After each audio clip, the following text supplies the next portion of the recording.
这是传说了。张太医，穗穗真的没有办法医治了吗？陈妃娘娘，穗穗公主这是从娘胎里带的弱症，微臣也无能为力啊。娘亲不要相信这个张太医的话，他想要害死我。什么声音？娘亲，这个太医是丽妃的人，他是故意误诊，想要害死我。我美丽善良大方的娘亲，你可千万不要相信他的鬼话，快还给太医。陈妃捏紧手中的帕子，抬眸打量了周围，发现周围人的表情都没有什么异样。难道只有我能听到？而且那个声音叫我娘亲，莫非？我勒个豆！娘亲，你是不是好看的有点太过分了？真是麻雀吃了草莓，确实美。如果我没猜错的话，这应该就是我女儿的心声。爸，娘亲救救我！娘亲，我不想病死。张太医辛苦，但是穗穗病重，还是多请一位太医再来看看比较稳妥。娘娘这是不信任微臣的医术吗？本宫的决定需要你来质疑吗？微臣不敢，微臣不敢。娘亲好厉害，好喜欢娘亲哦。姐姐好端端的，怎么要换太医呀？换太医，想都不要想。换了太医，我可就没有办法弄死上官穗了。穗穗病重，多请个太医看看，不是很正常吗？正常是正常，但张太医一向侍奉太后，太后也多次夸奖张太医医术高明，姐姐这么做，岂不是质疑太后，对太后不敬？哦吼，好大一口锅！对太后不敬可是大罪，丽妃这不是存心想害死我娘亲吗？这个女人真是有够心机的。皇上驾到！平身。陈妃，五公主怎么样了？这个声音有点好听耶，这是我爹来了吗？这是什么声音？怎么有人在说话？声音还那么稚嫩，难不成？我爹长得还挺不错的嘛，真是屁股上挂暖瓶，帅得有一定水平。不过长得这么好看，居然是个暴君，真是造孽呀！感觉在夸朕，但又不像是在夸朕。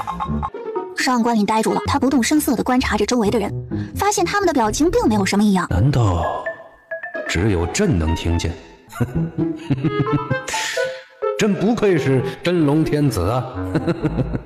皇上，小公主病重，陈妃姐姐却非要在此时换太医。张太医一直是照顾小公主的，这样贸然换太医，恐怕会加重小公主的病情啊！爹，张太医是故意误诊，想要害死我。爹，你快救我，快点换一个太医，拜托拜托！小臣子，把院判许太医叫过来。太好了，罗君爹爹，你还真是英明神武，聪明睿智，一眼就识破了丽妃的诡计。那当然了，不过怎么只夸一句啊？小公主只是伤寒而已，微臣开几副药，休养半个月就可以了。是微臣医术不精，先害了公主，请皇上责罚。哪里是什么医术不精，分明就是故意害人。我的汤药里，你可是放了不少对我病情不好的东西，一点医德也没有。许太医，看看这碗药有什么不妥？这药对公主的病症十分不好。张太医，你居然敢故意谋害公主！微臣，皇上，张太医居然敢谋害公主，臣妾真的没有想到，他居然是这样的人。哟吼，反应还挺快，把责任推到了张太医身上。可张太医明明就是听了你的吩咐。我这个暴君笨爹爹不会真信了丽妃的鬼话吧？真是个大色鬼！谋害公主可是大罪，是要株连九族的。但要是你开口说出背后主使，我可以向皇上求情，保你家人性命。张太医瞬间吓得浑身发抖。为了丽妃的500两银子，真的值得把家人全都搭进去吗？哇哦，娘亲好厉害，直接拿捏住张太医的软肋，娘亲真是有勇有谋，好聪明，好厉害。为什么夸陈妃就能夸3句，夸朕只有1句？朕明明也很厉害啊！是丽妃，都是丽妃指使的。皇上明鉴，臣妾没有，都是张太医污蔑臣妾。丽妃娘娘，你给微臣的500两银子还在微臣的家里放着呢。你有什么证据证明那500两是我给你的？丽妃娘娘，你怎么能翻脸不认账呢？嘿嘿，狗咬狗真好看，再骂凶一点，打起来，打起来！把这2个人拖下去，交给慎刑司严刑拷打。居然敢害朕的岁岁小公主，必须要付出代价。皇上不要啊！臣就是冤枉的。哦吼，坏人被抓起来了，好耶！暴君爹爹真是清汤大老爷，呸，青天大老爷。只可惜2年后，唉。什么2年后？朕2年后怎么了？上官领急得快步走到上官穗的旁边，发现他居然睡着了。这就是朕的小女儿吗？皇上，兵部刚刚送来了一份奏报。知道了，先不用管。一觉睡到自然醒，也太舒服了。哇，不用上班上学就是好。我的岁岁睡醒了。陈妃娘娘，皇上问五公主的病情有好一点吗？想让五公主去御书房一趟。皇上怎么会突然想让岁岁去御书房？这个奴才就不知了。爹为什么要让我去御书房？不过御书房我还没有去过哎，感觉会很好玩，想去。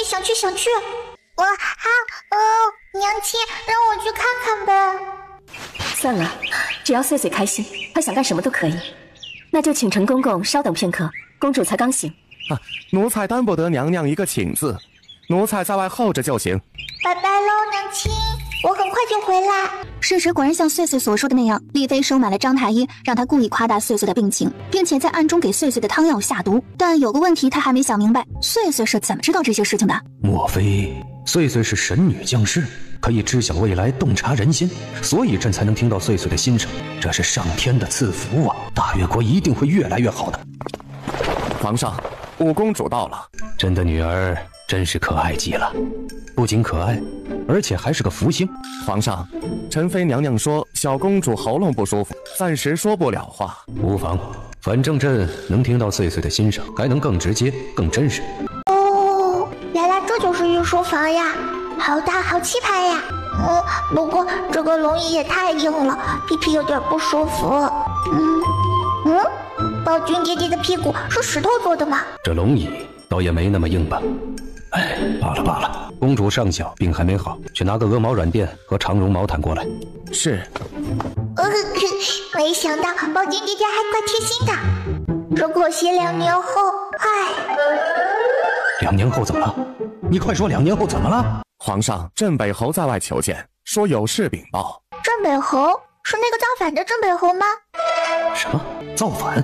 这个镇北侯可是不简单呀，他想当皇帝快想疯了，家里面龙袍都做了7、8件。2年后，镇北侯就会起兵造反，暴君爹爹也被镇北侯安插在身边的奸细刺伤。战乱最后虽然被平息，但爹爹的身体却大不如前，脾气愈发暴躁，成了人人厌恶的暴君。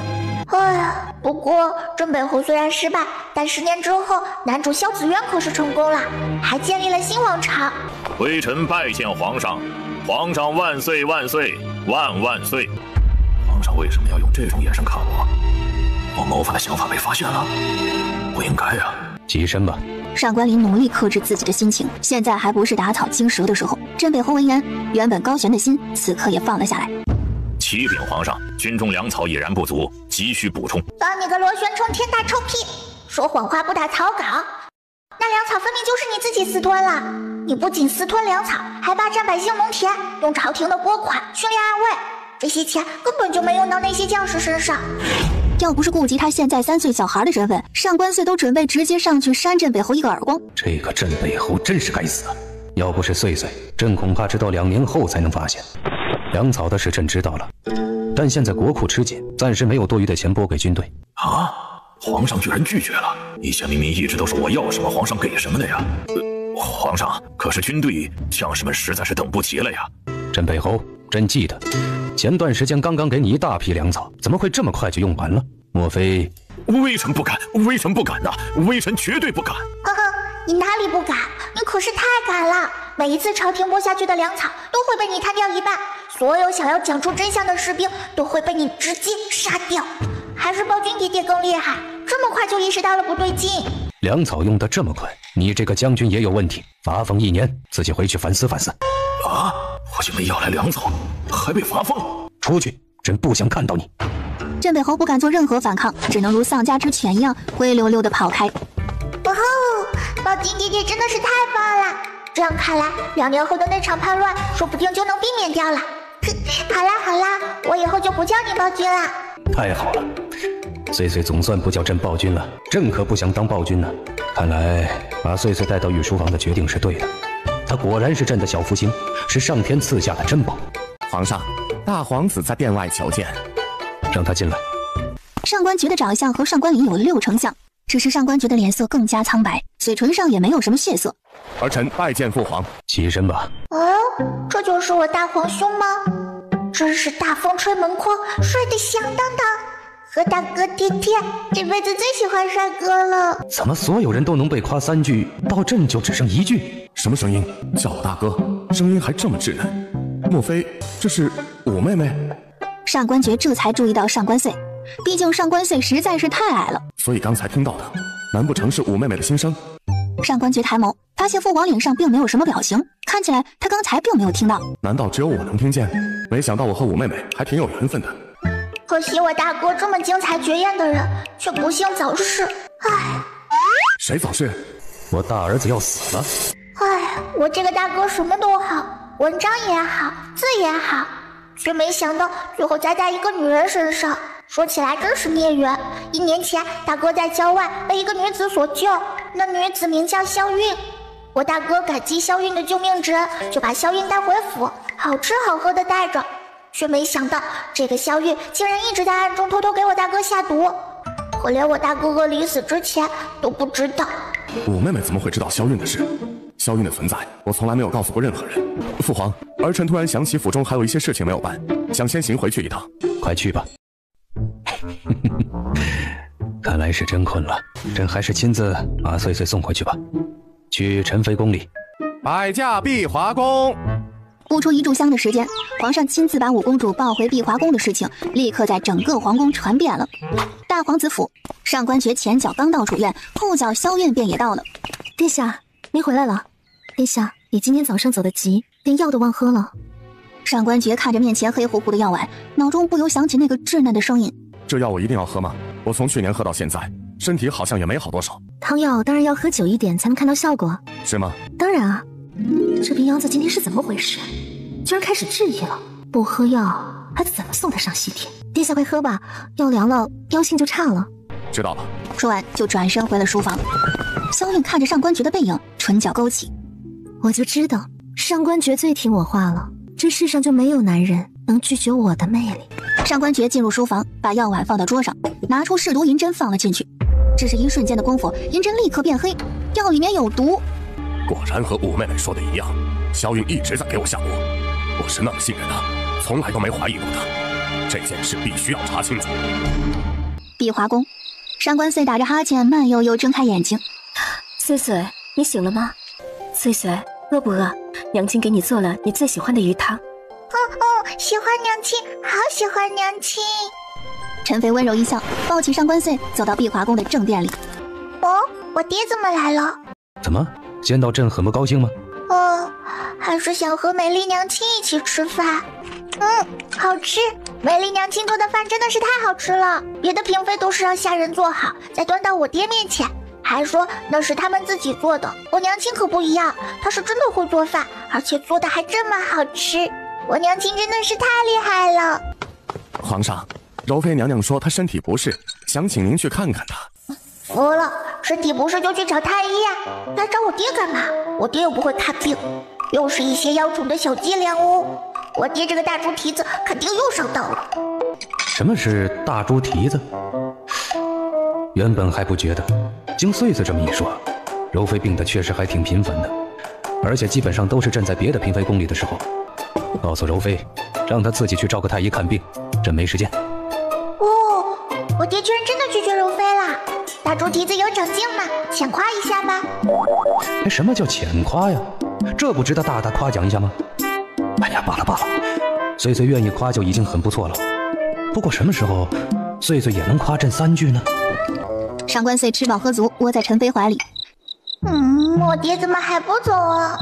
我要等我和我娘亲睡觉啊。困了，好想和漂亮娘亲一起睡觉啊！干嘛这么嫌弃朕呢？上官岭看着还在怀中熟睡的上官穗，叹了口气。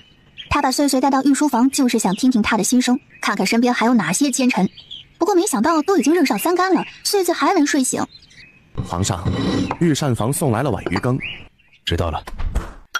哇，被香醒了，这个鱼羹炖的看起来好好吃哦。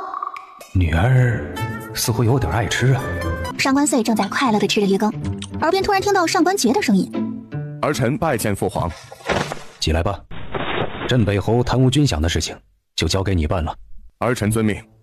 哇吼，看起来我父皇已经开始行动了，镇北侯的诡计肯定不能得逞。我可以继续安心做一个混吃等死的小米虫啦。听说你的汤药里被人下毒了。上官爵疑惑：啊，父皇怎么知道？不是只有我才能听到五妹妹的心声吗？是许太医告诉朕的，他说你今天早上拿了碗汤药去找他，让他看看里面是什么毒。你可调查出来是谁在背后给你下毒？儿臣还没查出来。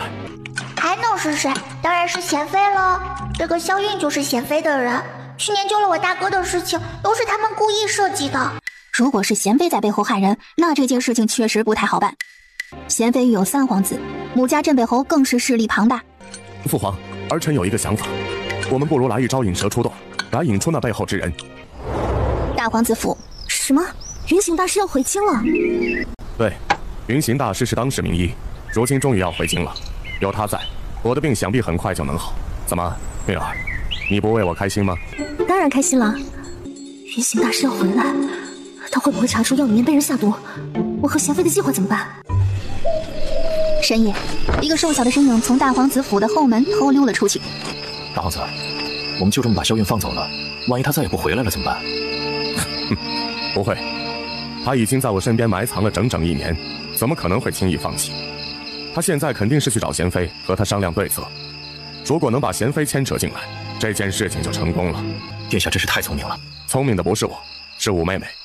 唐行，上次母后是不是送来了一盒东珠？是的，殿下，这东珠很是珍贵，连皇后娘娘也只有这么1盒呢。明天送到陈妃那里，说是给五公主的。啊？你有意见？属下不敢。林清殿，贤妃听着侍女红玉的禀报，眉头越皱越深。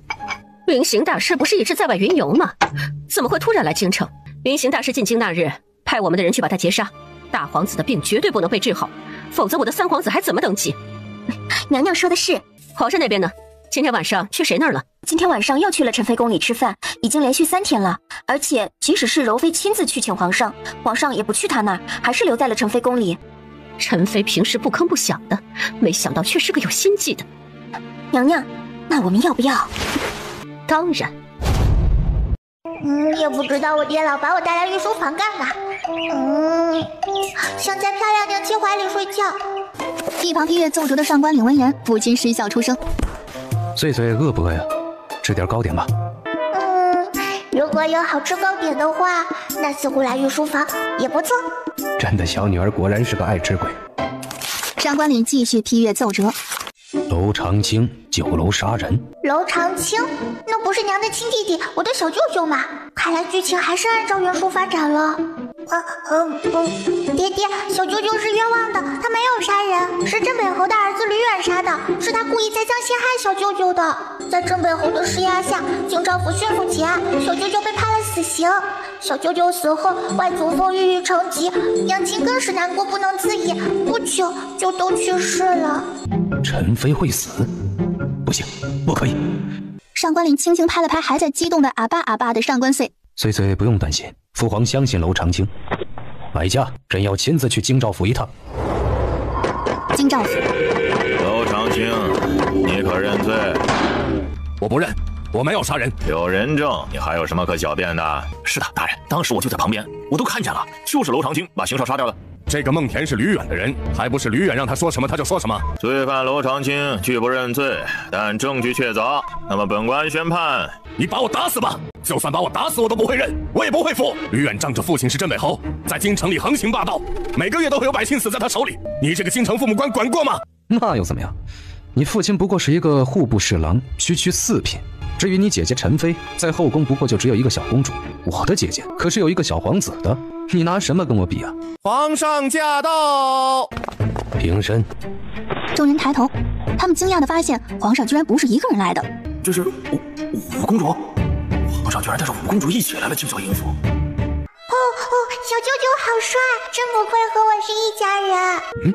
那声音叫我小舅舅，莫非？娄长青抬眸和上官穗直直对视上。这个小外甥女，自从出生就只见过一次，但只要一见面就觉得分外亲切。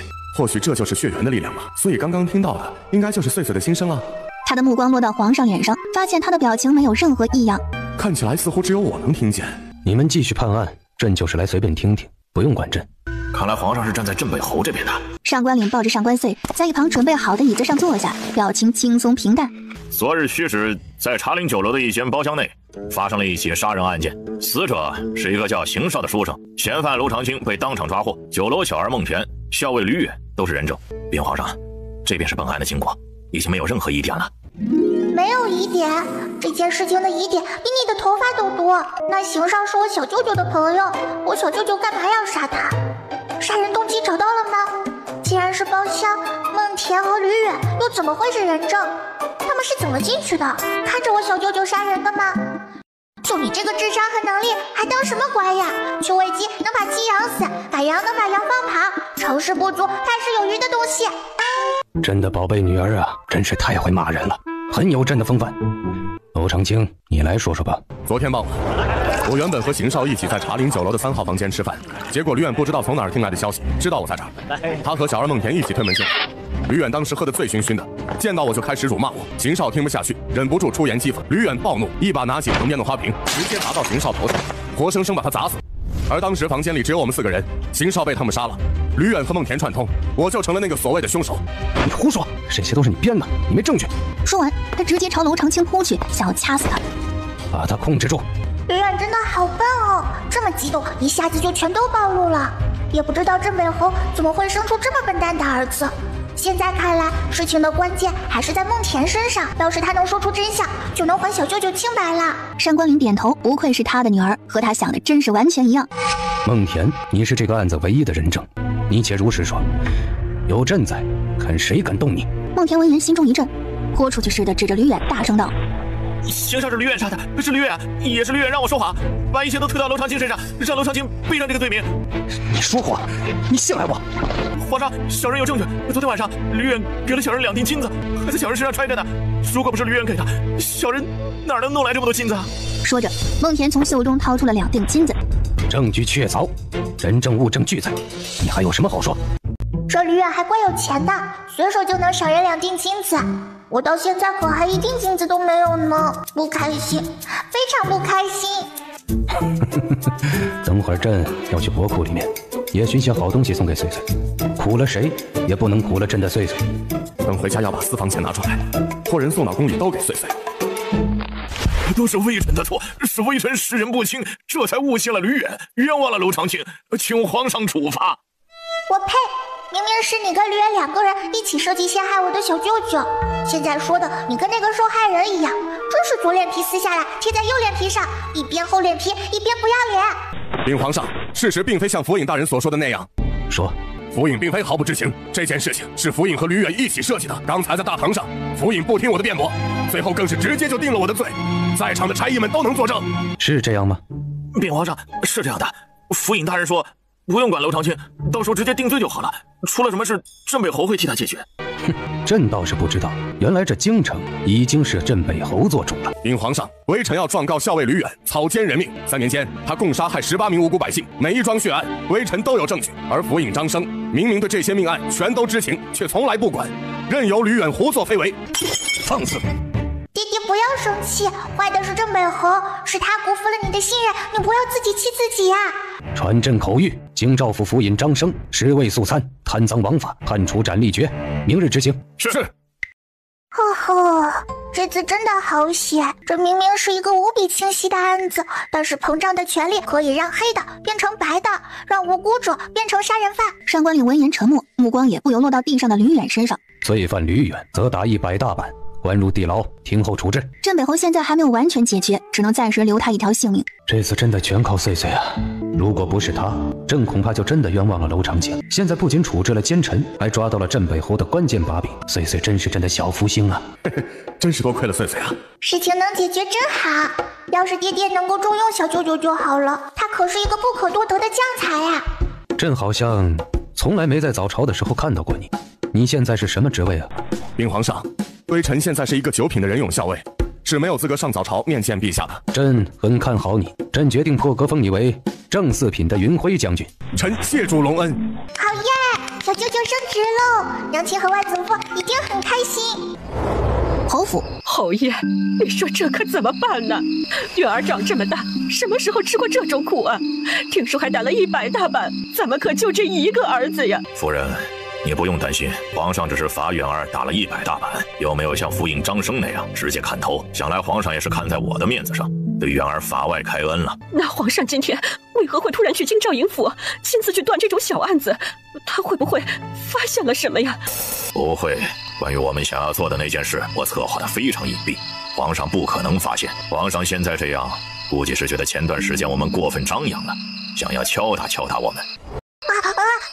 好漂亮的珍珠，好喜欢呀！就没见过这么大、这么好看的东珠。感谢大皇子，他人真的太好了。好啦，岁岁，娘亲帮你把珍珠收起来好不好？不嘛，我和珍珠天下第一好。小财迷，娘娘，天大的好消息！皇上他升了2公子的官，直接从9品升到了4品。什么？不仅如此呢，皇上还给老爷也升了官。原先老爷是4品的户部侍郎，现在已经是正3品的户部尚书了。啊，爹爹还把外祖父也升职了，爹爹还蛮上道的嘛，夸夸他好啦。以前后宫总是有一些风言风语，嘲笑娘娘您出身低微，在朝中无人帮忙。我看现在还有谁敢说？好了，这话在咱们宫里说说就好了，出去就不要说了。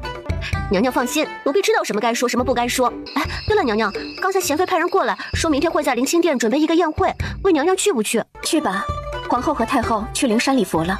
现在宫里面是贤妃掌管着6宫，要是不去，不知道以后会怎么针对咱们呢？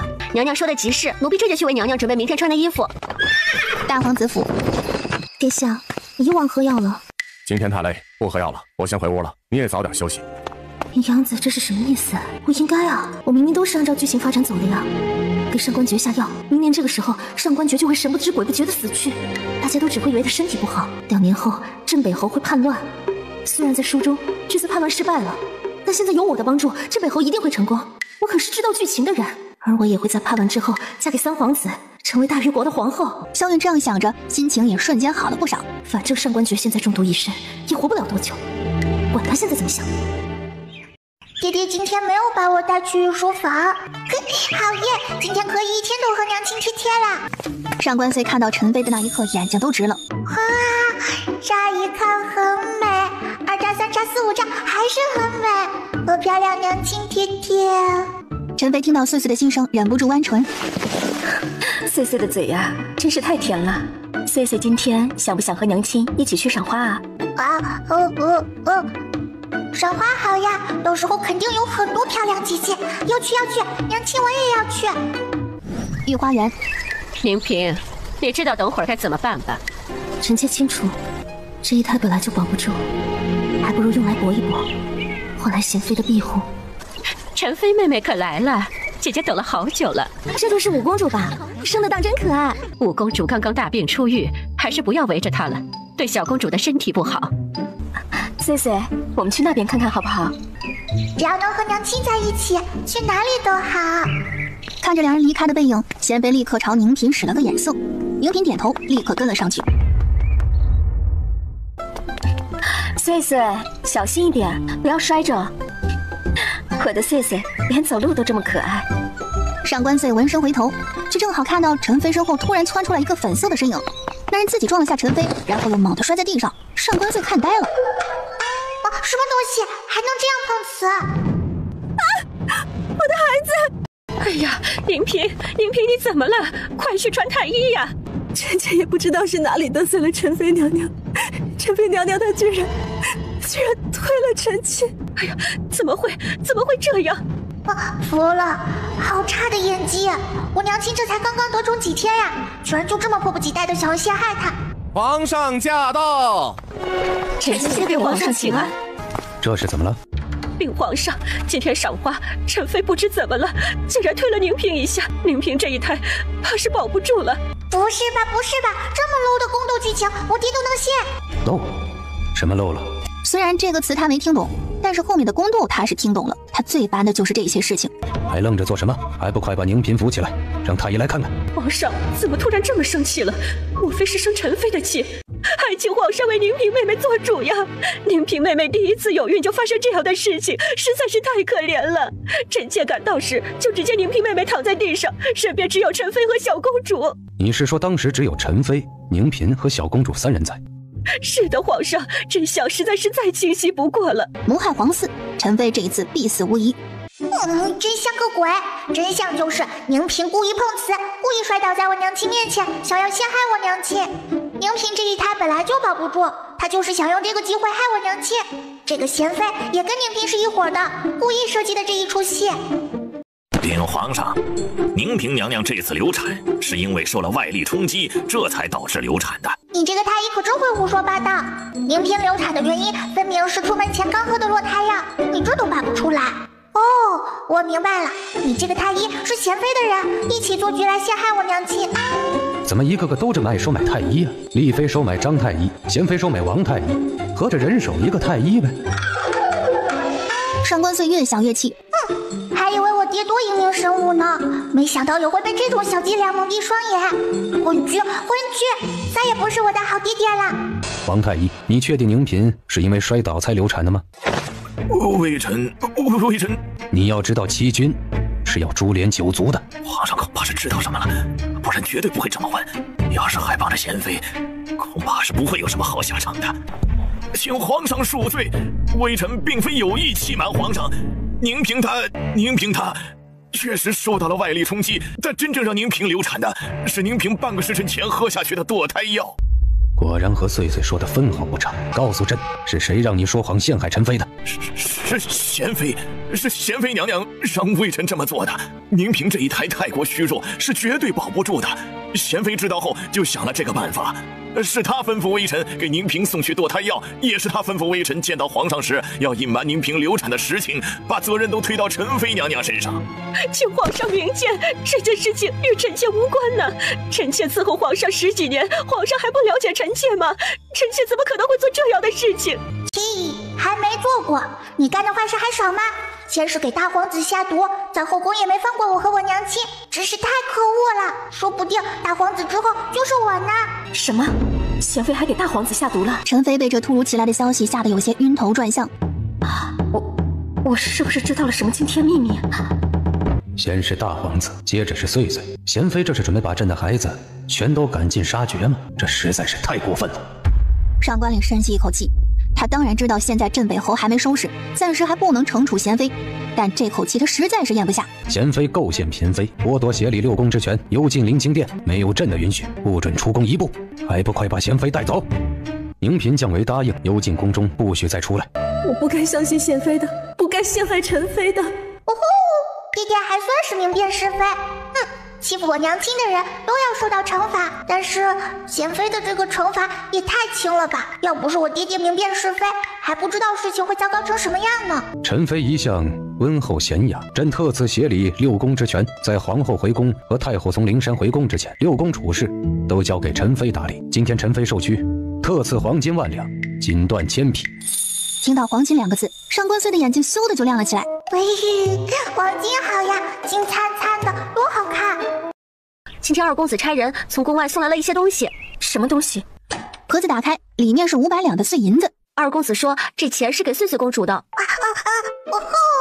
小舅舅人也太好了，喜欢小舅舅。既然是小舅舅给你的，那就交给你保管了。人间疾苦，有钱无阻。我爱钱，钱爱我，钱从四面八方来。小财迷。娘娘，徐太医来了，召他进来，去给公主看看，为什么都过3、4天了，公主的喉咙还是没好。徐太医如实说便是，莫非是穗穗的病？请娘娘恕罪，微臣无能，实在不知五公主为何说不出话。陈妃闻言眉头紧皱，她虽然能听见穗穗的心声，但是穗穗不能变成一个小哑巴呀。许太医起身吧，本宫没有怪你的意思，你先退下吧。这个许太医医术也一般呀，不过我记得大越国有一个神医女子，可以说是包治百病也不为过，但我忘记她叫什么名字了。陈飞叹了口气，眉眼间带着忧愁。上官穗转头看到，好，娘亲不要伤心，大越国人才济济，肯定有人能治好我的。娘亲放心好啦，一定没事的。御书房，父皇，这些都是吕远交代的，镇北侯贪污粮草的罪证。只有这些吗？是，吕远交代的只有这些。镇北侯应该也是觉得自己的这个儿子能力太差，并没有把所有的事情都告诉他，但仅凭这些还定不了镇北侯的罪。御书房一时安静了下来。就在此时，上官礼的脑海中突然响起一道稚嫩的脆声：镇北侯想当皇帝想疯了，家里面龙袍都做了7、8件。镇北侯想当皇帝想疯了，家里面龙袍都做了7、8件。朕拨给你几个暗卫，你去帮朕找样东西。父皇想找什么东西？龙袍。翌日，上官穗睡饱之后缓缓睁眼，发现自己已经在御书房了。我爹要把我带到御书房干嘛？想念娘亲，我不想在这里。在上官穗吐槽之际，一盘喷香的糕点被端到他面前，上官穗立刻闭嘴。好吃好吃好吃！上官礼不禁勾唇轻笑出声，穗穗实在可爱。上官穗啃着糕点，发现自己面前摆了很多奏折，都是批完还没来得及合上，就这么直接摊在上官穗面前。上官穗有些好奇，就看了起来，都是些大臣和上官礼的对话。皇上，您没事吧？再说这种废话，朕就让你出事。皇上，这东有一个妇人见义勇为，你很闲吗？皇上，微臣可以回京给太后庆生吗？不准来。上官穗看完沉默了。这朴实无华的帝王生活啊！上官礼在前期一直都是明君来着，除了镇北侯企图谋反，其他地方一直都是比较安定的。如果没有2年后镇北侯的叛乱，大越国或许会这么一直安稳下去。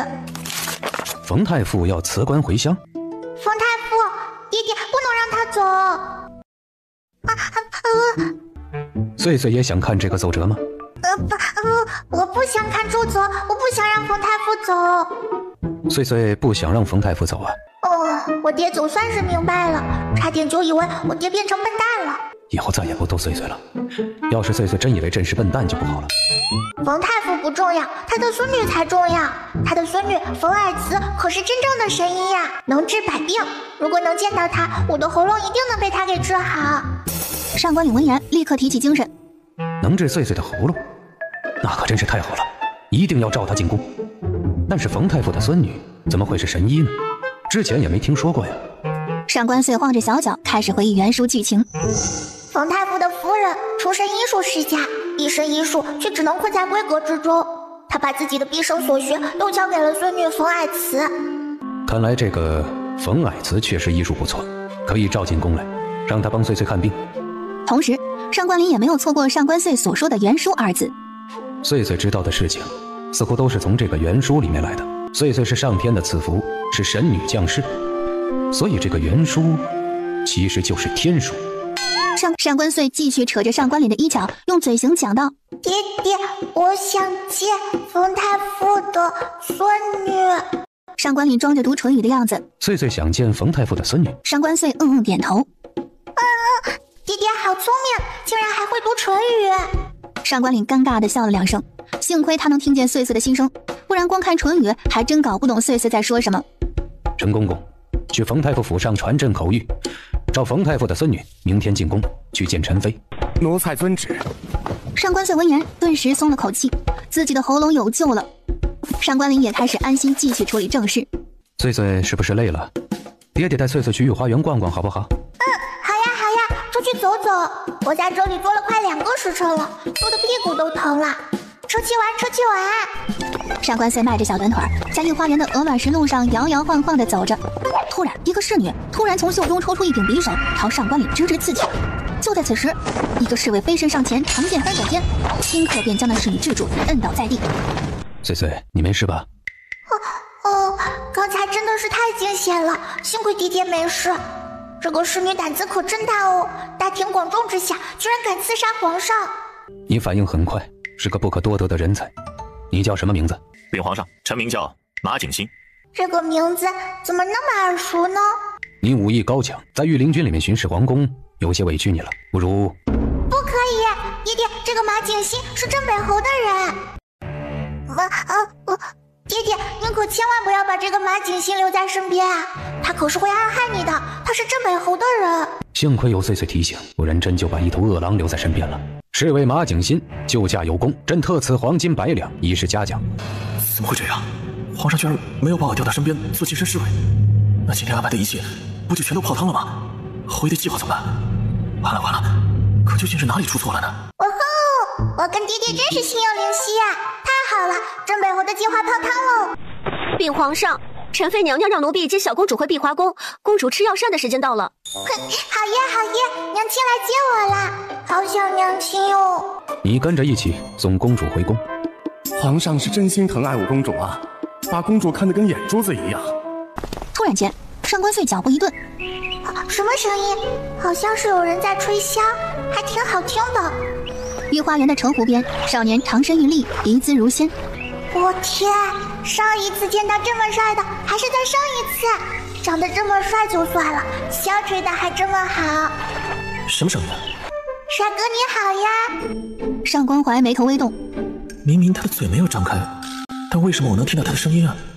真是好生奇怪啊！给三皇子请安，这位是五公主，但五公主近日喉咙不适，暂时说不出话。五公主，这位是三皇子，之前一直在蜀中游历，昨天晚上才回京。哇，好，原来你是我三哥呀！三哥你好。这个从来没见过的五妹妹，倒是还挺可爱的。所以我刚才听到的都是五妹妹的心声吗？上官怀扫了周围人一眼，发现他们的面色十分平静，看起来似乎只有我能听到，有意思。我三哥的箫吹得也太好了，我从来没有听过这么好听的箫声，只可惜2年后，唉。什么2年后？2年后怎么了？但听了半天都没有听到下文了。吴妹妹，这个云片糕送给你。谢谢你啦，三哥哥，你真的是人帅心善哦。只可惜2年后，唉。上官怀的心脏再一次被提了起来，十分紧张地看着面前的小女孩。可惜我这么好的三哥哥被我爹砍了头。什么？我被砍头了？2年后，贤妃和镇北侯造反，我三哥根本没参与其中，到最后却一同被牵连。什么？母妃和外祖父居然造反了？我三哥对政治是真的没一点兴趣，我三哥才情卓著，画画乐器都是极有天赋的，他也是真心喜爱这些。没想到这世上最懂我的居然是个3岁小孩。大臣们认为他是一个不合格的皇子，母妃骂他没有出息，他们都不肯相信他是真的喜欢这些。谢谢你，吴妹妹。知道原来这个世上还是有人能够理解他的，对于他来说这就足够了。三皇子为什么要挟五公主？五公主明明什么也没干啊！上官穗其实也没懂三皇子为什么要谢他，可能艺术家都是这么奇奇怪怪的。那我也谢谢三哥的糕点啦，拜拜喽！上官怀看着上官穗摇摇晃晃的走姿，不禁又笑了出来。殿下，贤妃娘娘唤您去一趟灵清殿。知道了。你这个不孝子，你还有脸回来？让你去书院拜访夫子，结果你居然转头就去了蜀中游历，一去就是3个月，你还有没有把我当成你的母妃？母妃，所有人都知道皇位会是大哥的，所有皇子中最优秀最有才能的人也是大哥。你是皇子，你生在皇室里就是要争，就是要抢，就是要杀。母妃，我喜欢那些。你喜欢这些有什么用？这些能给你权利吗？能给你那个至高无上的位置吗？那我宁可不要那个位置。怀儿，母妃就是太生气才会打你的，你要知道我这都是为了你呀。上官怀看着他神情的变化，冷笑一声。他早就习惯了母亲这样，打完他之后再哭着道歉。究竟是为了我，还是为了吕家，为了自己的权利？母妃你自己心里清楚，我是人，不是你们争权夺利的工具。京城的大道上，殿下，您快涂一下这个药膏吧。贤妃娘娘也太心狠了，居然下手这么重。萧韵看着眼前的长相清丽的上官怀，她好喜欢。原书里面，上官怀会在今天从蜀中回京，因此她特意从大皇子府偷溜出来，就是为了和上官怀见一面，好让他对自己念念不忘。听说殿下喜欢音律，这是民女自己谱的曲子，还望殿下能喜欢。传书前我可是学过好几年乐器，这种旋律，上官怀这种古人肯定没见过，一定会对我很好奇吧。谢谢姑娘好意。说完就直接头也不回的转身进府了。他的反应怎么会这么冷淡？居然没问我的名字，也没邀请我进府喝茶聊天。他难道不好奇这个曲子吗？究竟是哪里不对啊？您刚才为什么没接那送来的乐谱啊？您不是一向最喜欢音律的吗？那张谱子上尽是一横一竖的，弯弯曲曲，看起来着实奇怪。啊，原来是因为没看懂啊。哦，对了，这次带回来的那些蜀锦在哪儿？啊，都放在库房了。殿下是准备现在给贤妃娘娘送过去吗？不，全都送到碧华宫，说是给5公主的。碧华宫，三皇子怎么会差人送来这么多贵重的蜀锦？奴婢也不知道。先是大皇子，再是长青，现在又来了三皇子，怎么一个个都来送礼给穗穗？穗穗究竟在外面做了什么？陈飞转头看向上官穗，发现他正喝着牛乳茶，眼睛半眯着，一脸满足，像是醉奶了一样。这怎么看也不像是能干出什么大事的人啊！唉，或许是我想多了。穗穗这是喝酒了？不是，她是喝奶喝多了。不愧是朕的好女儿，做事风格总是这么出人意料。朕来是想亲自告诉你，冯太傅的女儿听说她医术高超，想让她来给穗穗看看喉咙。哦呼，没想到我爹还挺人性化的，知道我今天要看病，就没把我带去御书房。不过我倒是有点想念御书房的糕点了。冯爱慈什么时候来呀？都把我等困了。你不是刚睡醒吗？禀娘娘，冯小姐到了。我垂死病中惊坐起，一把拆掉呼吸机。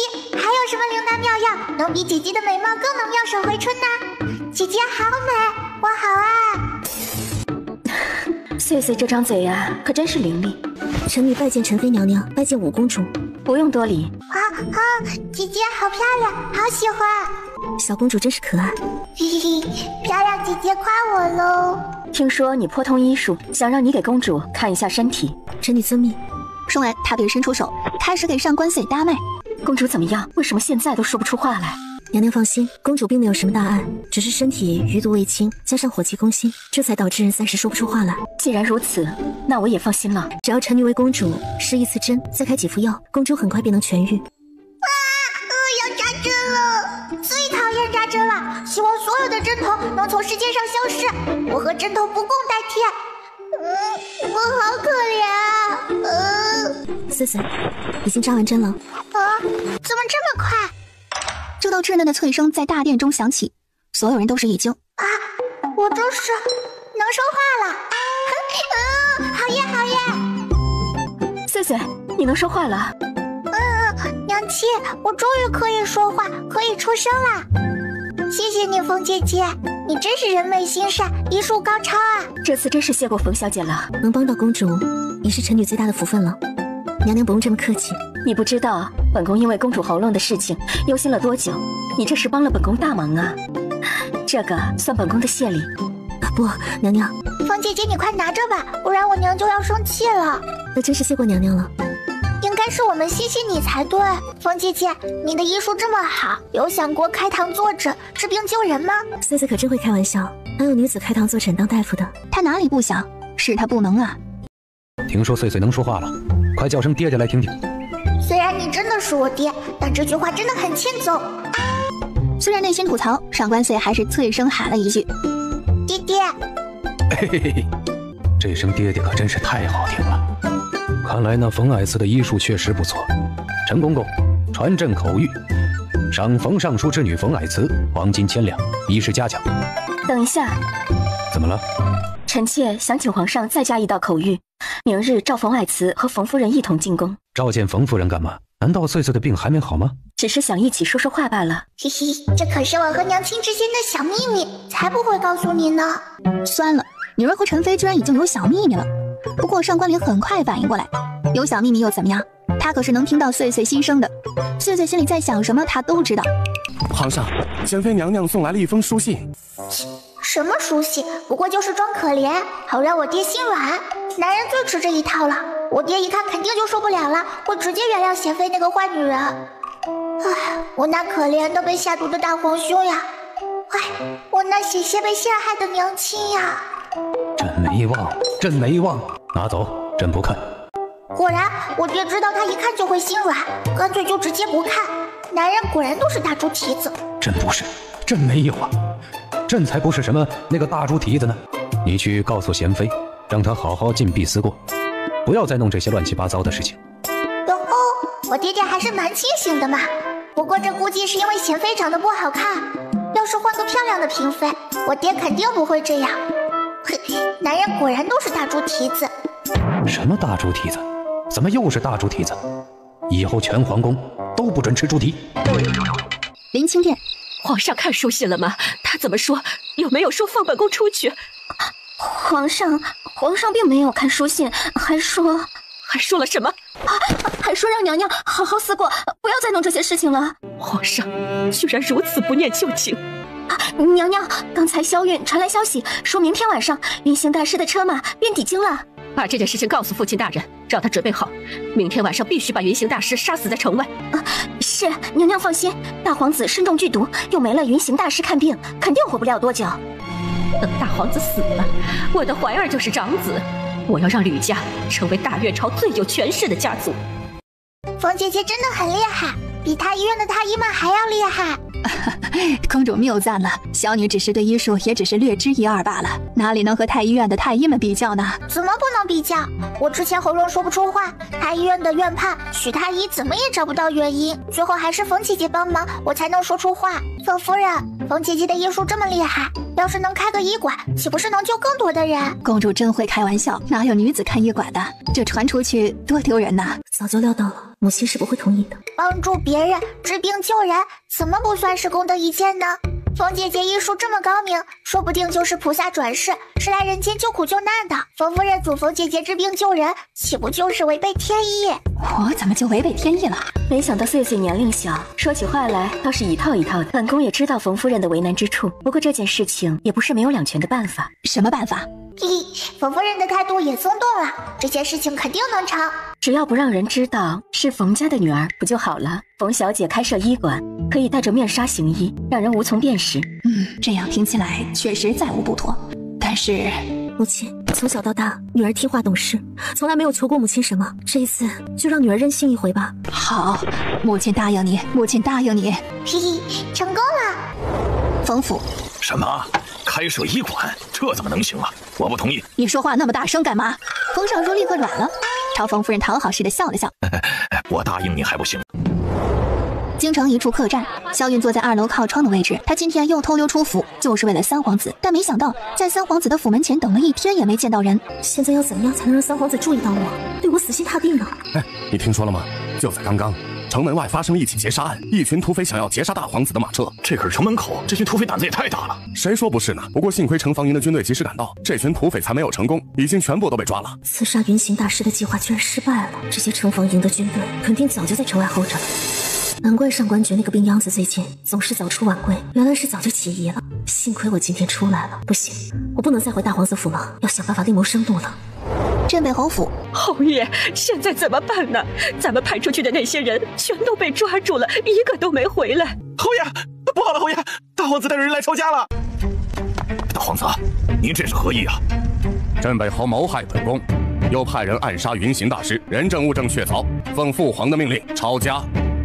镇北侯，你可认罪？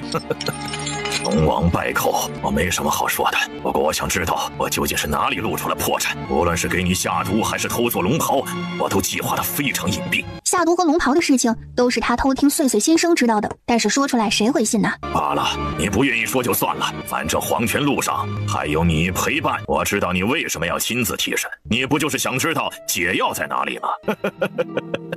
我要你必死无疑，所以这个毒药压根儿就没有解药。殿下，皇上和五公主来了，还带来一个姑娘。大姑姑乖乖，把门开开，快点开开，我要进来。我大哥是不是哭了？眼睛红红的。难怪大哥刚才过了那么久才来开门，原来是正躲在书房阴暗角落里偷偷哭泣呀。没想到我大哥堂堂7尺男儿，居然这么敏感哦。幸亏你没直接说出来。不过怎么感觉父皇看我的眼神突然变得奇怪了很多？儿臣给父皇请安。免礼平身。镇北侯的事情你办得很好。大哥，我们是来给你治病的。给我治病？可是我身上中的毒不是无解吗？这位是冯姐姐，是位神医哦，我的喉咙就是她治好的。见上官爵没反应，上官岁不禁有些着急。我大哥不会看冯姐姐太年轻就不相信她吧？不要啊！上官爵无语，那倒也不会。大哥，赶紧让冯姐姐给你看看吧。那就麻烦冯姑娘了。殿下客气了。冯爱慈伸手把脉，其他3人都不由屏息，一瞬不瞬地观察着他的表情。怎么样，冯姐姐？我大哥伤得严重吗？是有些严重，大皇子身上的毒已经深入骨髓。不要，我的大哥！不过倒也不是完全无法，只是花费的时间比较久，可能要医治半年才能完全康复。同时，殿下还需要每天药浴1个时辰，这个能接受吗？可以。Yes， 我就知道冯姐姐有办法的，冯姐姐就是最棒呀！碧华宫。本宫都听说了，你开的医馆，每天排队的人都快从城南排到城北了，好名声也在整个京城传遍了。现在人人都知道，城南来了一位女菩萨。这还要感谢娘娘跟五公主，臣女的心愿才能实现。本宫和岁岁只是举手之劳罢了，还是因为你的医术够好。而且本宫还听说，现在京城里面许多女子也都自己开起店铺，学着经商，这可真是一个好事啊！大家只是不敢做第一个吃螃蟹的人而已。女子经商的风险实在太大，如今发现有人做的有声有色，自然也有胆子尝试了。这是臣女特地研制的膏药，都是治疗跌打损伤的，很是管用。哇，谢谢冯姐姐。清平，把这些药好好收起来。等等，娘亲，不要全部都收起来，留下1瓶，我给爹爹送去。你给你父皇送药干嘛？因为父皇会受伤呀。皇上怎么会受伤？万一爹爹出门的时候突然摔了一跤呢？或者爹爹突然被陈公公绊倒了呢？又或者他用奏折砸大臣的时候不小心砸到自己了呢？你可盼你父皇点好吧？娘亲，你就让我去吧。最近爹爹在忙着北河余党的事情，好几天都没抱我去御书房了，我都快想死御书房的桂花糕了。出去玩，快答应我，娘亲，求求了。那你跟好清平，不要到处乱跑哦。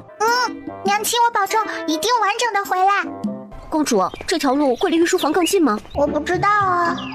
那咱们为什么要走这条路啊？因为我没走过呀。那你好奇心还蛮强的。上官穗看着周围陌生的风景，一蹦一跳的，很是高兴。突然，他听到前方柳树后面传来一道很凶的声音：“把他给我摁住！我今天非要打死他！”嘘，你声音小一点。清平连忙点头，和他一起悄悄蹲在树后。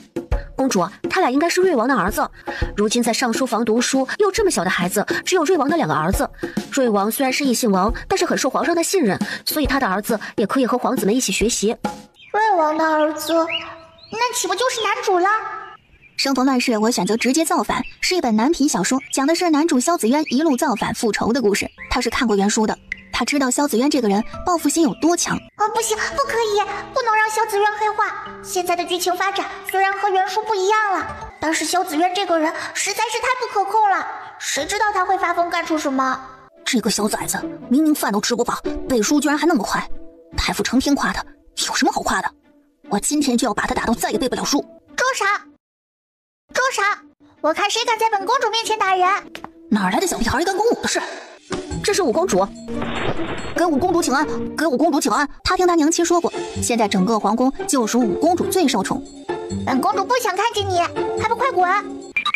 给五公主请安。我丢，这就是男主吗？好帅呀！小时候就长这么好看。唉，等他长大得多祸国殃民呀！你好，我叫上官穗。萧子渊看着眼前粉雕玉琢的小女孩，她个子只到她的胸口，头顶挽了2个小揪揪，漂亮的大眼睛忽闪地看着他。我叫萧子渊。刚才那个人是你哥哥吗？他不是我哥哥，他叫萧凤，我早晚要杀了他。记得刚才那个小胖孩的样子吗？太监们点了点头。今天放学把他给我拦下来，直接套上麻袋丢到旁边的草丛，把他给我狠狠打一顿。奴才遵命。放心吧，以后我罩着你。上官穗看着萧子渊眼中的戾气渐渐消散，不禁长舒了一口气。嘿嘿，看样子萧子渊的黑化进程已经被延缓了一些，但是这可不够啊！真正使萧子渊人生发生巨变的是在今年，萧子渊的母亲宋氏因病去世了，只有让宋氏活下来，才能真正阻止萧子渊的黑化。我等会儿要怎么开口才能让萧子渊相信我呢？总不能直接跟萧子渊说你娘亲今年要死了吧？娘亲今年要死了？唉，不过他娘亲的死也并不是意外，而是被人下毒。下毒？下毒的人是瑞王的宠妾，萧峰的生母柳姨娘。柳姨娘买通了宋氏身边的一个丫鬟，叫陶红。柳姨娘让陶红偷偷在宋氏的药里面下毒，这才导致宋氏常年生病，一直不好。陶红陪伴在娘亲身边多年，一向恭顺忠心，真没想到她居然会背叛娘亲。他虽然不知道上官穗从哪儿知道的这些事情，萧子渊还是选择相信他，因为他直接听到了上官穗的心声，没有人会在心里说谎。不能表现出我能听见上官穗的心声，这会吓到他的。恐怕他以后什么都不敢想了。他抿了抿唇，声音平淡：“你想说什么便说什么吧，我已经7岁了。”你小子这么直接，那我也不客气了。上官穗清了清嗓子，委婉道：“有一个朋友告诉我，你们府上的柳姨娘买通了你娘亲身边的侍女陶红，让她偷偷在你娘亲的药里面下毒。”他点了点头，表示知道了。上官穗看到他平静的反应，眼睛不禁睁大。我丢，他为什么这么镇定？他不会早就知道了吧？难道他真是天才？那还不是多亏了你的心声。除了这件事，你还有别的事情要告诉我的吗？其实真还有，但是我不想说了，我怕你承受不了。什么事情我还会承受不了？这里好安静呀，还怪舒服嘞。今天晚上吃什么好呢？要不就喝鲜笋炖鱼汤吧。他觉得他还是先回府吧，把陶红下毒的事情告诉娘亲才是当务之急。萧子渊压下心中的好奇，拱手行礼，准备离开。哇，等等，这个药膏是治疗跌打损伤的，很管用的，你应该用得到，我就送给你啦。毕竟瑞王和萧峰经常打他，希望这个药膏能让他好过一点。谢谢。他居然笑了，这还是我第一次见到萧子渊笑，他笑起来真好看。萧子渊离开后，上官穗猛然回神，我是不是还要给弟弟送药膏来着？对不起了，弟弟，药膏我送人了，你要是真受伤，就自己去找太医吧。好几天没来御书房了，我还是那么想偷这里的大金砖。上官岭无语，不用抬头都知道是他的小女儿来了。穗穗是不是想父皇了？想，可想了，其实一点儿也不想。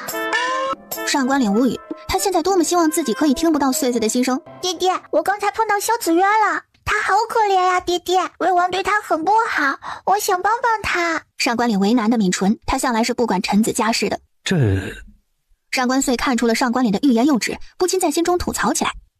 你要是不管，你就等着萧子渊黑化长大，砍你人头夺你皇位。萧子渊，朕想起来了，这个就是之前穗穗说过的那个会在10几年后谋反的人。没想到他现在居然才这么小，要是我现在把他……我爹不会准备把萧子渊现在杀掉吧？不会吧，不会吧！如果萧子渊死了，这个故事估计就崩坏了，谁也料不到后面会发生什么。而且萧子渊也没做错什么呀，他自己明明也是受害者。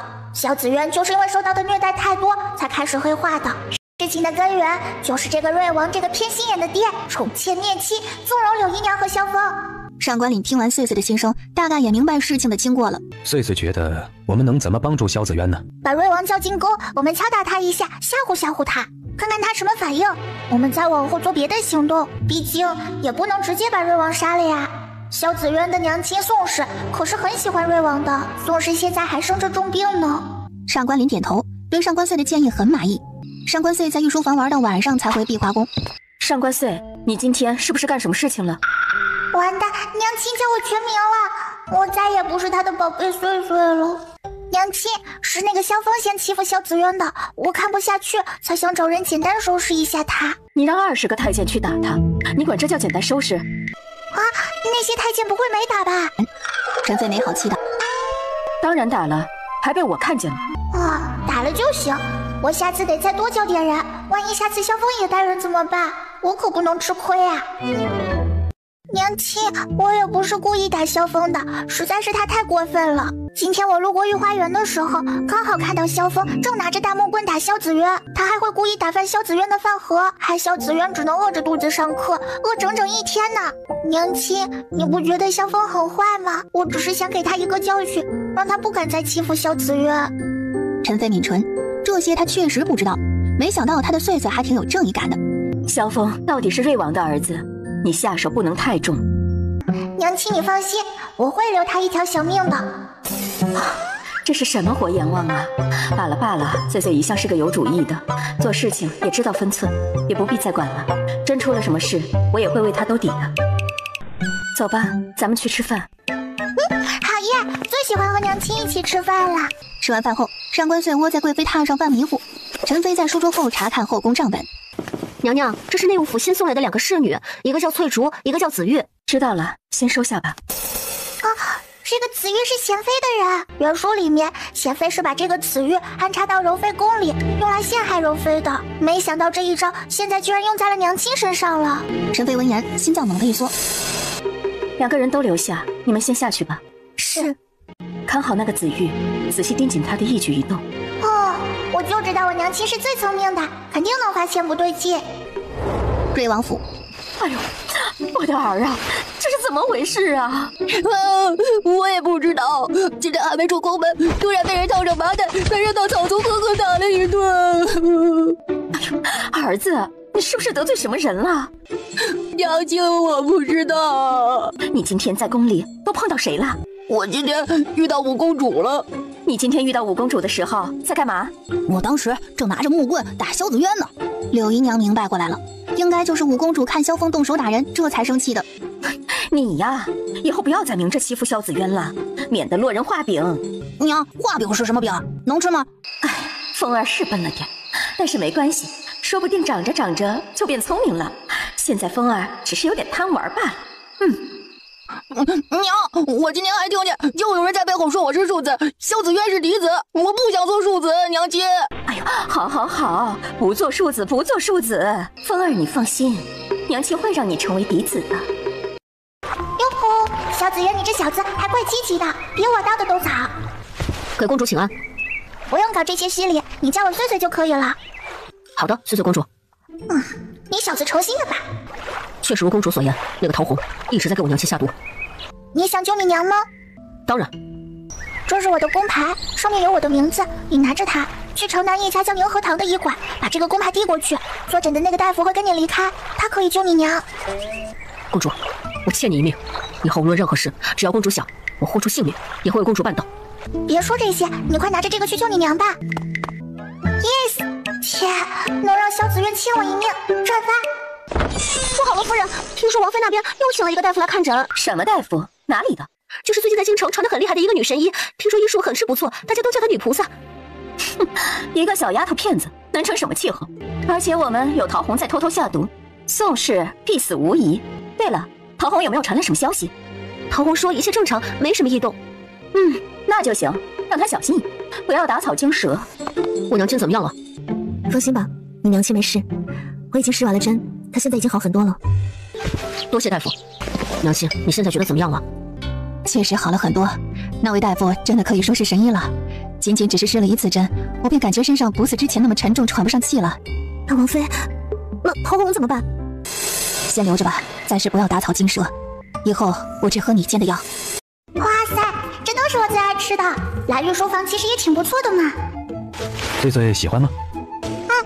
喜欢，都好好吃，弟弟万岁！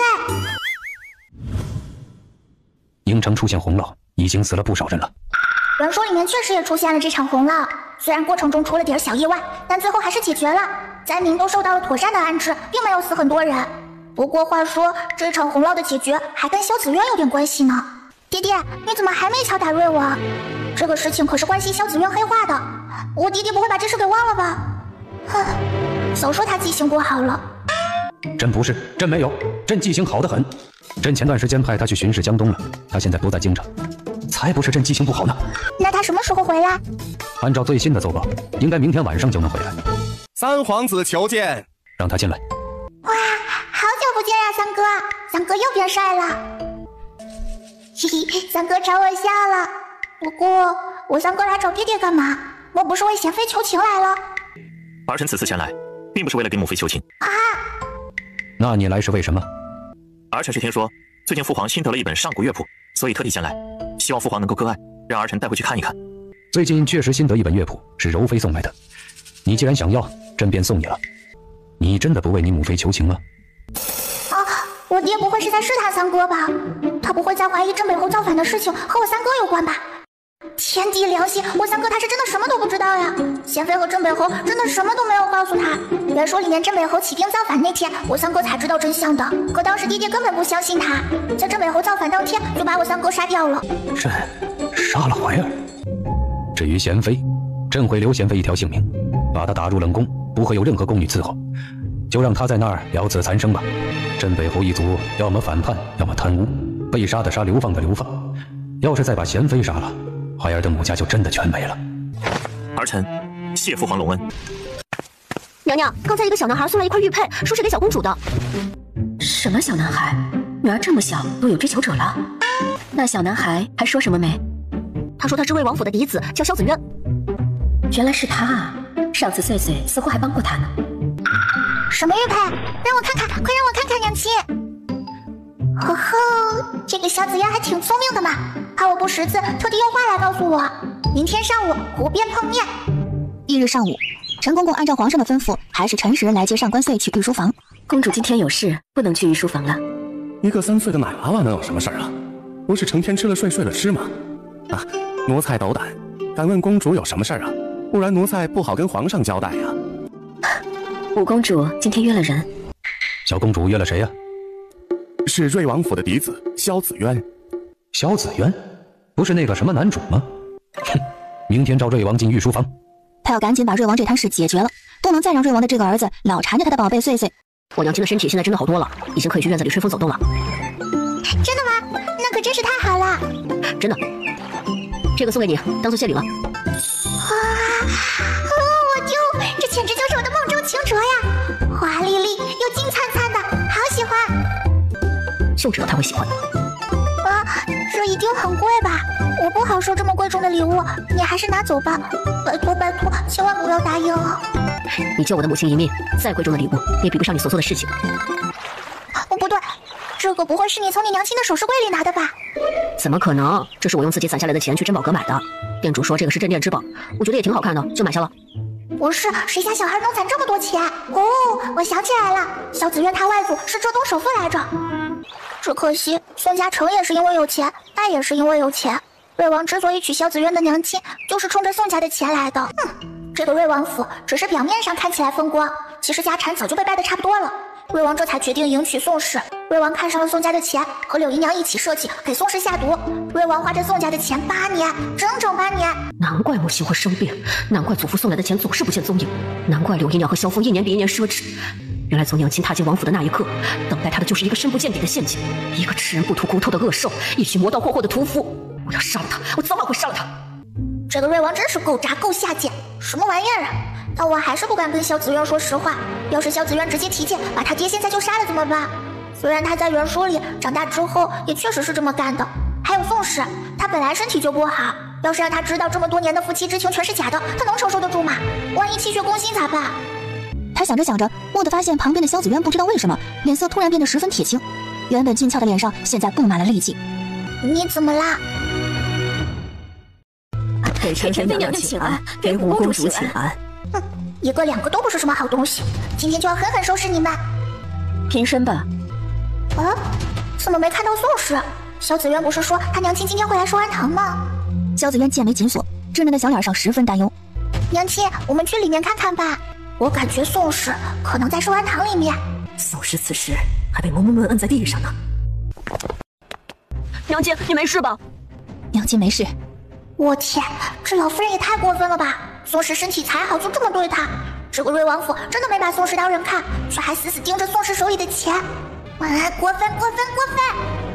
宋氏是堂堂正正的瑞王妃，她做错了什么，要被2个嬷嬷这样摁在地上？宋氏她不敬长辈，我实在是气急了才这般。给陈妃娘娘请安，事实并非像老夫人所说的那样。前几年我一直生病，瑞王府的管家权一直在老夫人手中。如今我身体一好，不忍长辈操劳，想替长辈分忧，但老夫人却硬说臣妇不孝不敬，想让人把我关到祠堂。是这样吗？我只是担心她的身体而已。回陈妃娘娘，是这样的，王妃的身体一直不好。我与老夫人说话，有你随意插嘴的份吗？瑞王府这般没有规矩吗？妾身知罪，妾身知罪。你知罪个鬼呀！平日里没少仗着瑞王的宠爱作威作福，王府里但凡有个长相不错的侍女，都要被你折磨致死，你才是真的坏透了。赖下去，先打100大板，再扔到祠堂反省半个月。啊，娘亲好棒！娘亲为我，最爱娘亲。宋氏是王府主母，她掌家是理所当然的事情。娘娘说的是，娘娘说的是。穗穗来了，昨天都没见到穗穗，有没有想爹爹啊？嘿，压根儿没想。听说你昨天和陈飞一起去瑞王府了？对呀，我跟娘亲一起去的，还顺道带上了刚放学的萧子渊。那个老夫人实在是欺人太甚，居然让嬷嬷把宋氏摁在地上。不过最后还是被我跟娘亲解决了。柳姨娘被狠狠打了一顿，老夫人也乖乖地交出了管家权。这才是我大越朝的公主，很有气势。以后再遇到事，爹爹就把整个羽林卫全都给你们。我勒个爹！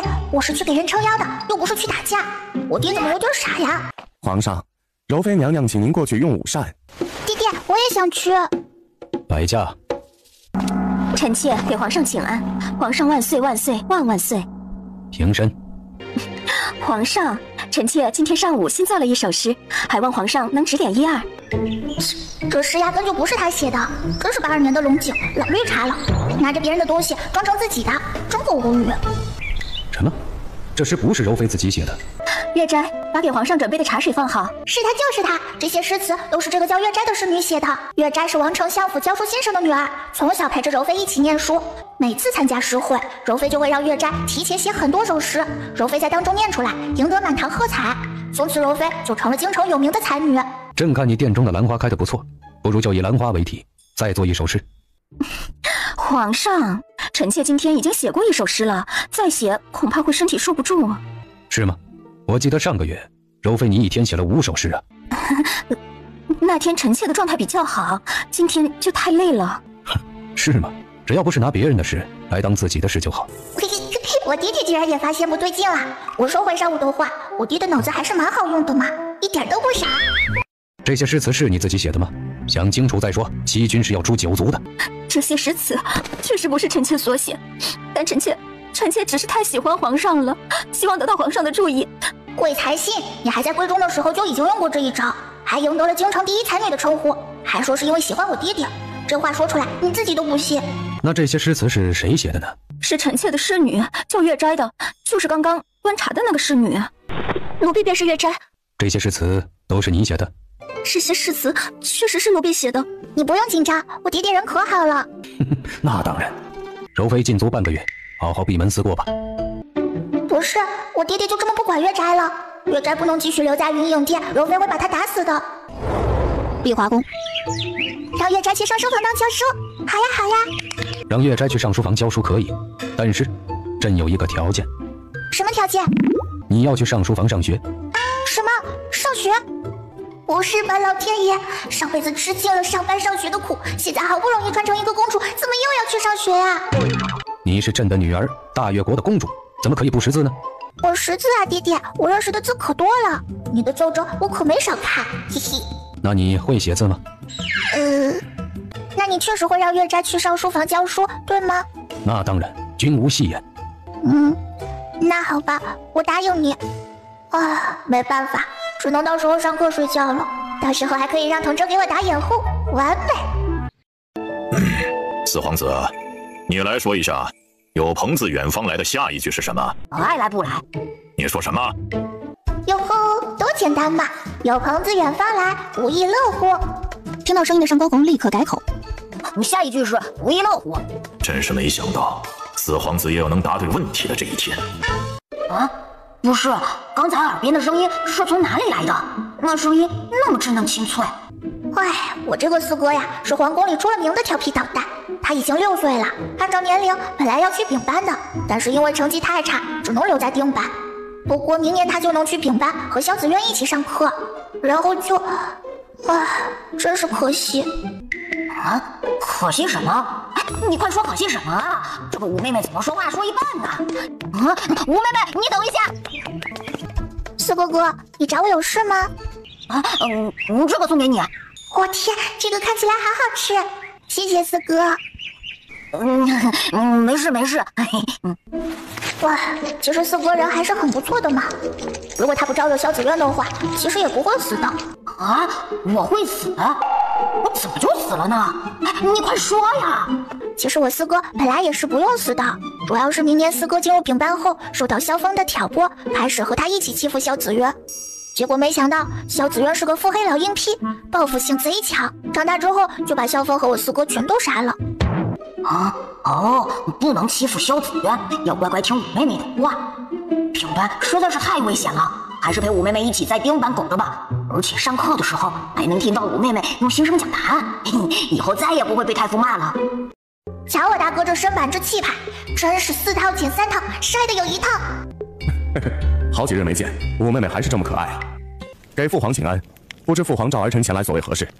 朕想派你去宁城，去看一下那里灾民的安置情况。看来我爹爹已经发现王丞相的不对劲了，这才特地派我大哥前去宁城。宁城的灾民们真的很惨，根本就没有得到妥善安置。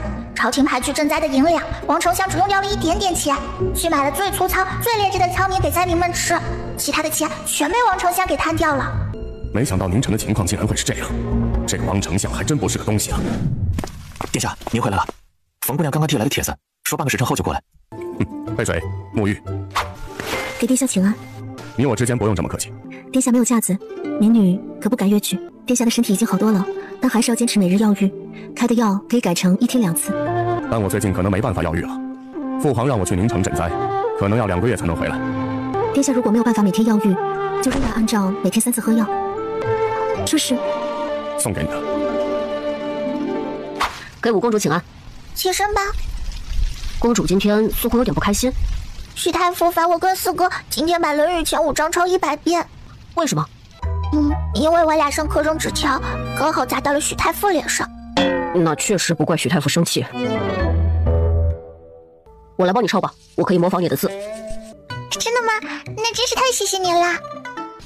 好丑的字，好难模仿。没想到萧子渊人居然这么仗义。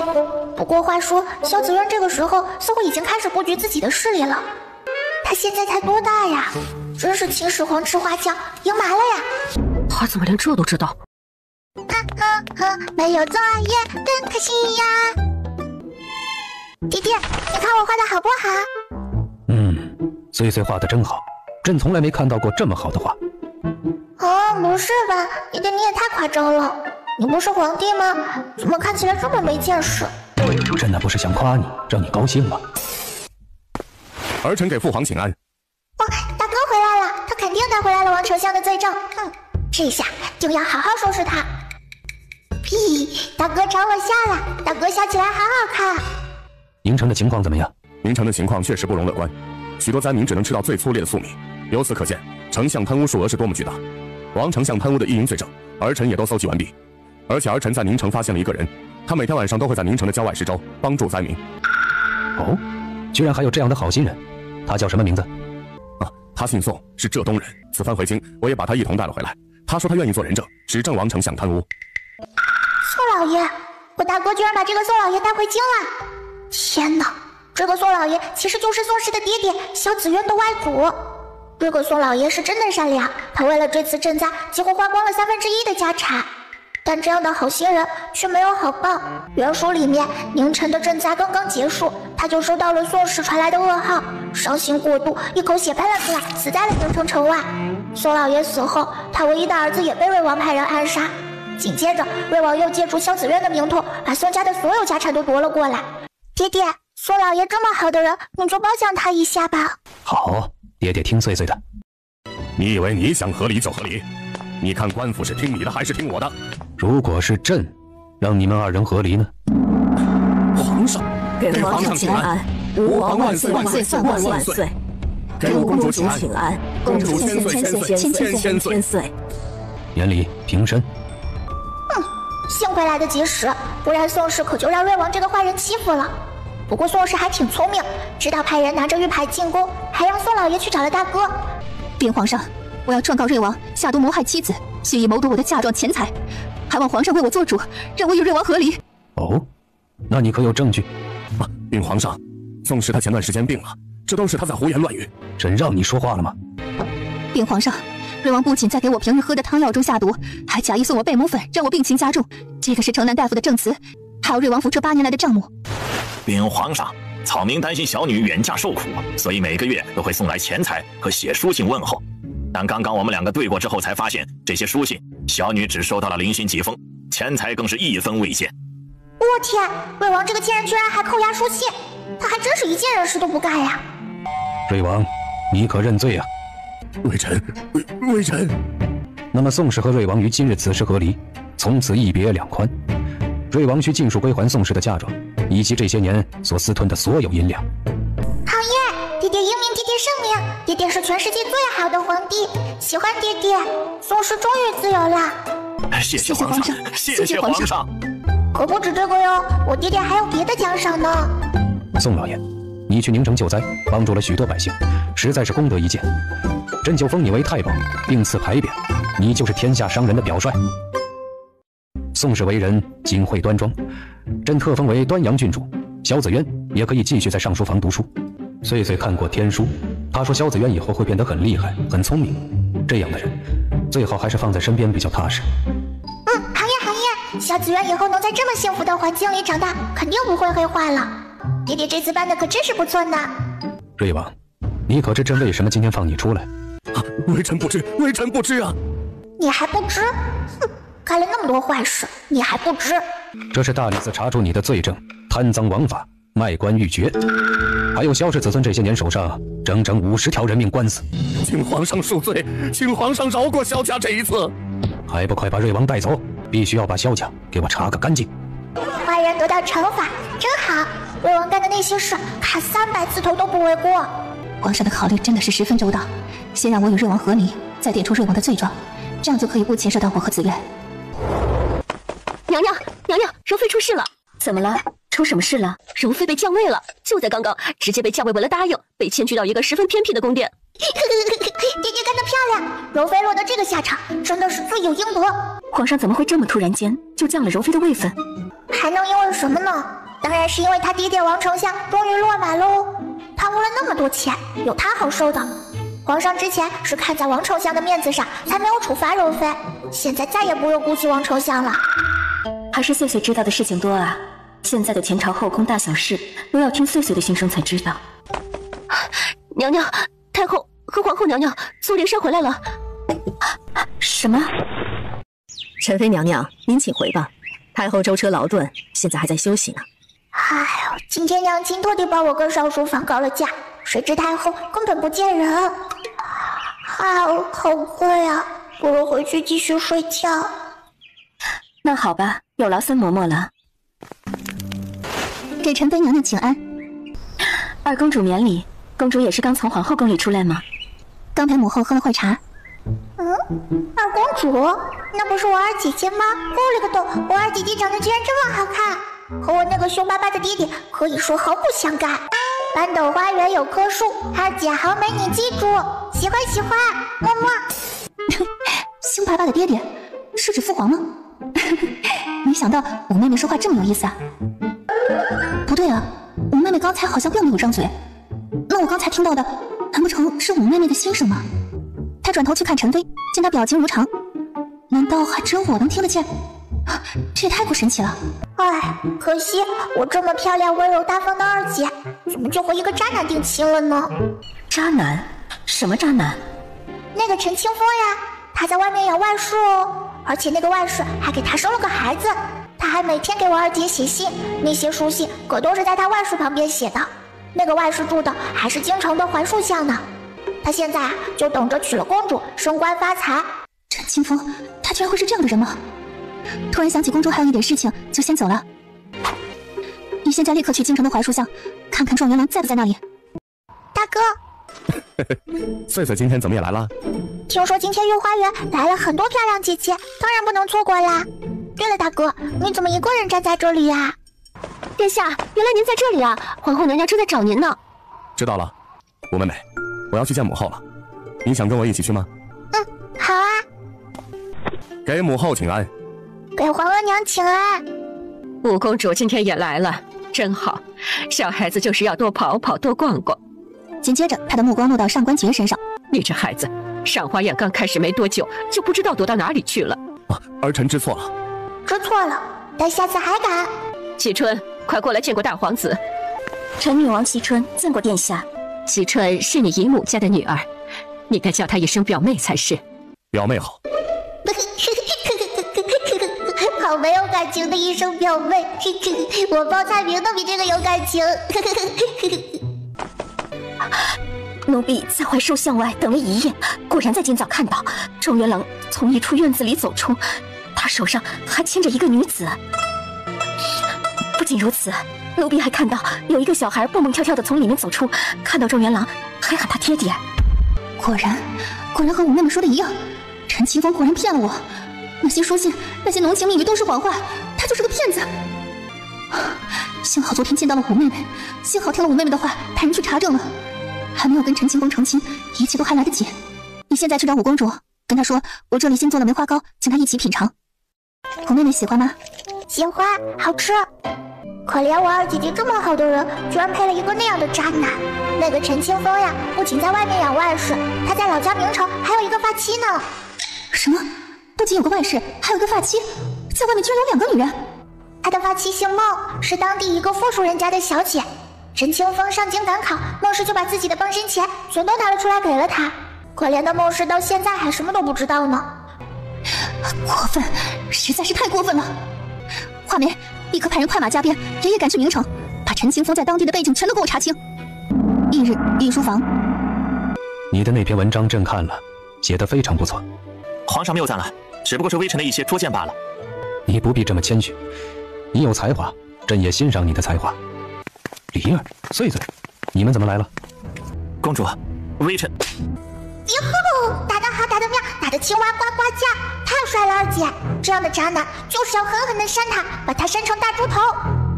李儿，这是怎么了？还能怎么样？一定是我二姐发现了陈清风的贱男真面目。他不仅在外面包养外室，还抛弃发妻，欺瞒我二姐。公主，是微臣做错了什么吗？你告诉微臣，微臣一定改。陈老，相公，我天，这是什么鬼热闹？陈清风的发妻和外室都来了。陈清风，你告诉本公主，你认识他们2人吗？事情怎么会变成这样呢？我明明把一切都瞒得很好啊，无论是孟氏还是柳娘，甚至是二公主，都瞒得很好啊。陈清风究竟是怎么一回事？欺君是要诛9族的。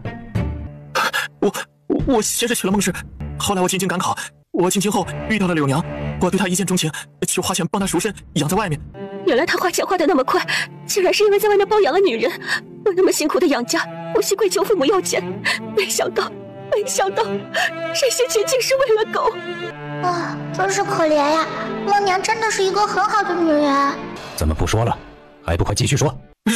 可是，后来我高中状元，获得公主的青睐，我就把柳娘藏到了槐树巷里。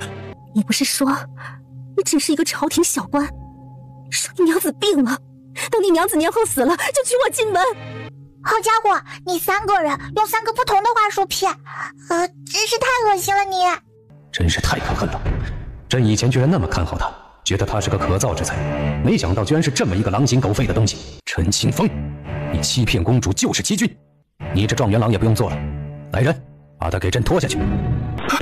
皇上，求你网开一面啊！来，活该，去吃牢饭吧你！真是多亏了穗穗啊，差一点交入虎狼窝了。你们有没有感觉最近大哥似乎有点不对劲呀？公主是想到了什么吗？昨天赏花宴，皇后娘娘要给大哥选正妃，但大哥看起来不是很喜欢，并且还很抗拒的样子。那他一定是有喜欢的人了。我母妃看的话本子都是这样写的。没想到啊，我四哥平日里心眼比皇宫都大，今天居然还挺聪明的。啊，什么话？但大哥会喜欢谁呢？冯姐姐会不会知道？毕竟她每天都会去给大哥看病。我们要不去问问她吧？恐怕不行，最近2天城南医馆都没开门。那我们刚好去冯府看看她，看她是不是有什么事情。穗穗，你怎么在这儿？娘亲罚我在这儿背书。陈妃娘娘不是一向最宠爱你吗？怎么会罚你背书呢？因为我昨天晚上偷溜出宫了，没想到还是被娘亲发现了。你这个贪玩鬼，要去哪玩去了？我去冯府看冯姐姐了。冯姐姐，她怎么样了？冯姐姐她生病了。怎么会突然生病呢？难怪那日的赏花宴他没有来，难怪最近2天城南医馆没有开门。我大哥这是怎么啦？怎么看起来这么惊慌失措？他生的是什么病？风姐姐说他是受了风寒，不过我昨天晚上去看他的时候，他已经好多了。大哥还有一些公务要处理，就先回府了。风姐姐不对劲，大哥也不对劲，这个反应怎么也不能说是正常吧？难道一定是这样？大哥和风姐姐互相喜欢，以后就有 CP 可以磕糖啦。穗穗今天有没有想爹爹啊？想啦，真的可想御书房的桂花糕了。皇上，大皇子求见。不是，我大哥怎么感觉哪里怪怪的？感觉他不是很开心的样子。你事情办得很好，朕都知道了。你是朕的儿子，有什么事情也可以跟朕说。儿臣喜欢上了一个女子，是冯尚书的女儿，但是母后她不同意，她一定要我娶王其春，甚至用绝食来威胁我。大哥居然跟皇后直接说了。不过皇后心里只有家族利益，当然不会在乎大哥的感受，毕竟皇后也不是大哥的亲生母亲。什么？我居然不是皇后亲生的，那我的娘亲是谁？对了，这件事爹爹他其实也是知道的。当年我爹爹还是王爷的时候，有一个侍妾叫文娘怀孕了，但是难产而死，这个孩子就被抱给了当年还是王妃的皇后抚养。但其实那个侍妾的死并不是意外，是皇后买通了大夫，偷偷做一些手脚，最后活活把文娘拖死。大哥，娟儿，快传太医！禀皇上，大皇子只是一时急火攻心，这才晕倒，并没有什么大碍。知道了。大哥真的有点惨呀，不仅要认贼做母，而且也没机会为娘亲翻案了，除非能找到当年那个大夫。大哥你醒啦，你没事啦？没事就好，没事就好。爹爹，我大哥是真心喜欢冯姐姐的，你就帮帮他吧，赐婚，拜托拜托。朕知道，冯小姐是个好姑娘，他们2个的婚事，朕是绝对赞成。等明日朕召见冯尚书后，便立刻下旨赐婚。好耶，爹爹是最好的爹爹。我和慈儿终于可以在一起了。今晚就在这休息吧，朕不放心你这样回去。儿臣已经好多了，没事的。大哥肯定是迫不及待要去见冯姐姐了，我磕的 CP 就是最甜的。穗穗，今天怎么没去学堂了？是不是想父皇了？爹爹，大事不好了，有人在偷偷给太后下毒。什么？今日臣女在如意高中发现了泽七草，这种草药可以让太后魂不知鬼不觉地死去。难怪太后的病一直好不了，原来是被人暗害了。爹爹不用担心，三哥哥已经去峨眉山找解药去了，皇奶奶一定会没事的。有解药就好，有解药就好。会是谁想害太后呢？这个如意膏是皇后娘娘送来的。不可能是皇后，皇后一直对太后恭顺，甚至愿意亲自陪太后去礼佛。怎么没可能？这就是皇后下的毒。皇后不满太后喜欢三哥，害怕太后影响我大哥的皇位，这才想要害死太后。原书里面也是这个原因。不过知道凶手也没用，皇后做事情谨慎，恐怕很难找到证据。穗穗说的很有道理啊，王家势力庞大，皇后在外的名声也十分不错，如果没有切实证据就直接废后，恐怕会导致朝中内外动乱。这个糕点既然是皇后送来的，那么皇后的嫌疑自然是最大的。朕会派人在暗中收集证据，这件事情不要外传，以免打草惊蛇。哦吼，我还以为我爹根本不会怀疑皇后呢。不错，爹爹的脑子果然是越转越聪明呀。皇上，冯尚书到了。爹爹怎么来了？女儿怎么在这儿啊？朕叫你们来，是有一件事要问问你们。皇上您只管说便是。朕准备将冯小姐赐婚给大皇子，你们可有什么意见呢？好耶，我的 CP 要结婚啦！还有什么比磕的 CP 成真更开心的事情？什么？赐婚大皇子？慈儿从来没有见过大皇子，恐怕会不喜欢这门亲事啊。慈儿怎么看起来很喜欢的样子？我怎么不知道慈儿什么时候和大皇子有交集了？哎，真是女大不中留啊！皇后，你还认识他是谁吗？皇后怎么不记得？那可是她第一次动手害人，肯定印象深刻。我不认识你，你不要胡乱攀扯，不然本宫非治你的罪不可。哟，还治人家的罪？你今天能不能保住自己还不一定呢。真是没磕的王八，硬撑。张大夫，你如实说，当年究竟发生什么了？那是20年前，当时皇后娘娘还是王妃，她找上了我，让我在文娘生产的时候暗中动手脚。事成之后，皇后如约给了我钱，但是却在暗中派人追杀我，我逃到崖边跳了下去，却没死。本宫完全不知道你在说什么。装。这是当年皇后娘娘给我的玉牌，这确实是皇后的玉牌，并无造假。皇后，你还有什么话可说？奴婢新来，求见皇上。哦吼，新来来了，有好戏看了。让她进来。奴婢要告发皇后下毒谋害太后，这个就是证据，里面就是皇后谋害太后用的蛇七草。新兰居然背叛了本宫！哇，新兰好棒，终于说出真相了。我看皇后这次还有什么话好说？你还有什么话好说？害死文娘下毒谋害太后，你还真是够狠的。我要是不狠，怎么坐稳皇后的位置？杀人算得了什么？无论是谁威胁到我的权势，我都照杀不误。皇后疯了，拖下去，赐自尽。爹爹，我叫上了小紫苑一起出去玩，你不会介意吧？怎么会呢？岁岁开心就好。这个臭小子，本来只有朕跟岁岁父女2人的，烦死了。好，请你下车。我告诉你，廖长英，我今天就定你最好识相点，乖乖跟我走，不然有你的苦头吃。住手！小孩，这不是你玩的地方，滚滚滚，别耽误你小爷好事。你强抢民女就是不对。这个世上没有什么对不对，只有小爷我想不想要。住手！这是你的小孩吧？快带走，别坏了你爷爷我的好事儿。你是谁的爷爷？我是你爷爷。真是太好了，把他打得落花流水才好。你们是谁？我是你爷爷。你才不是我爷爷呢，我爷爷可是宋国公。你爷爷是宋国公？哼，当然，不仅我爷爷是宋国公，我爹爹也是宋国公，以后我也会是宋国公。现在给我跪下磕头还来得及。这个人脑子坏掉了吧？去，把他给我绑住打一顿，然后扔到宋国公府门口。感谢恩公救小女子一命。哎，你快起来吧，举手之劳而已。你叫什么名字？家住在哪里？我们送你回去吧。我叫廖长宁，家中是做些小生意的。1个月前，我父亲去世了，那江拓见我孤苦无依，就想抢我入府，我不愿，就每日来骚扰欺负。不如让廖姑娘送到我娘亲那里吧，她现在正在办女子医学堂，如果廖姑娘愿意，可以成为第1个学生。三哥，我和爹爹来找你了。儿臣拜见父皇。民女鹤壁萧拜见皇上。不必多礼，朕微服出访，顺道过来看看你。还不必多礼呢。爹爹，你快看看你干的好事吧。这剧情也不知道怎么发展的，鹤壁萧居然这么快就知道真相了。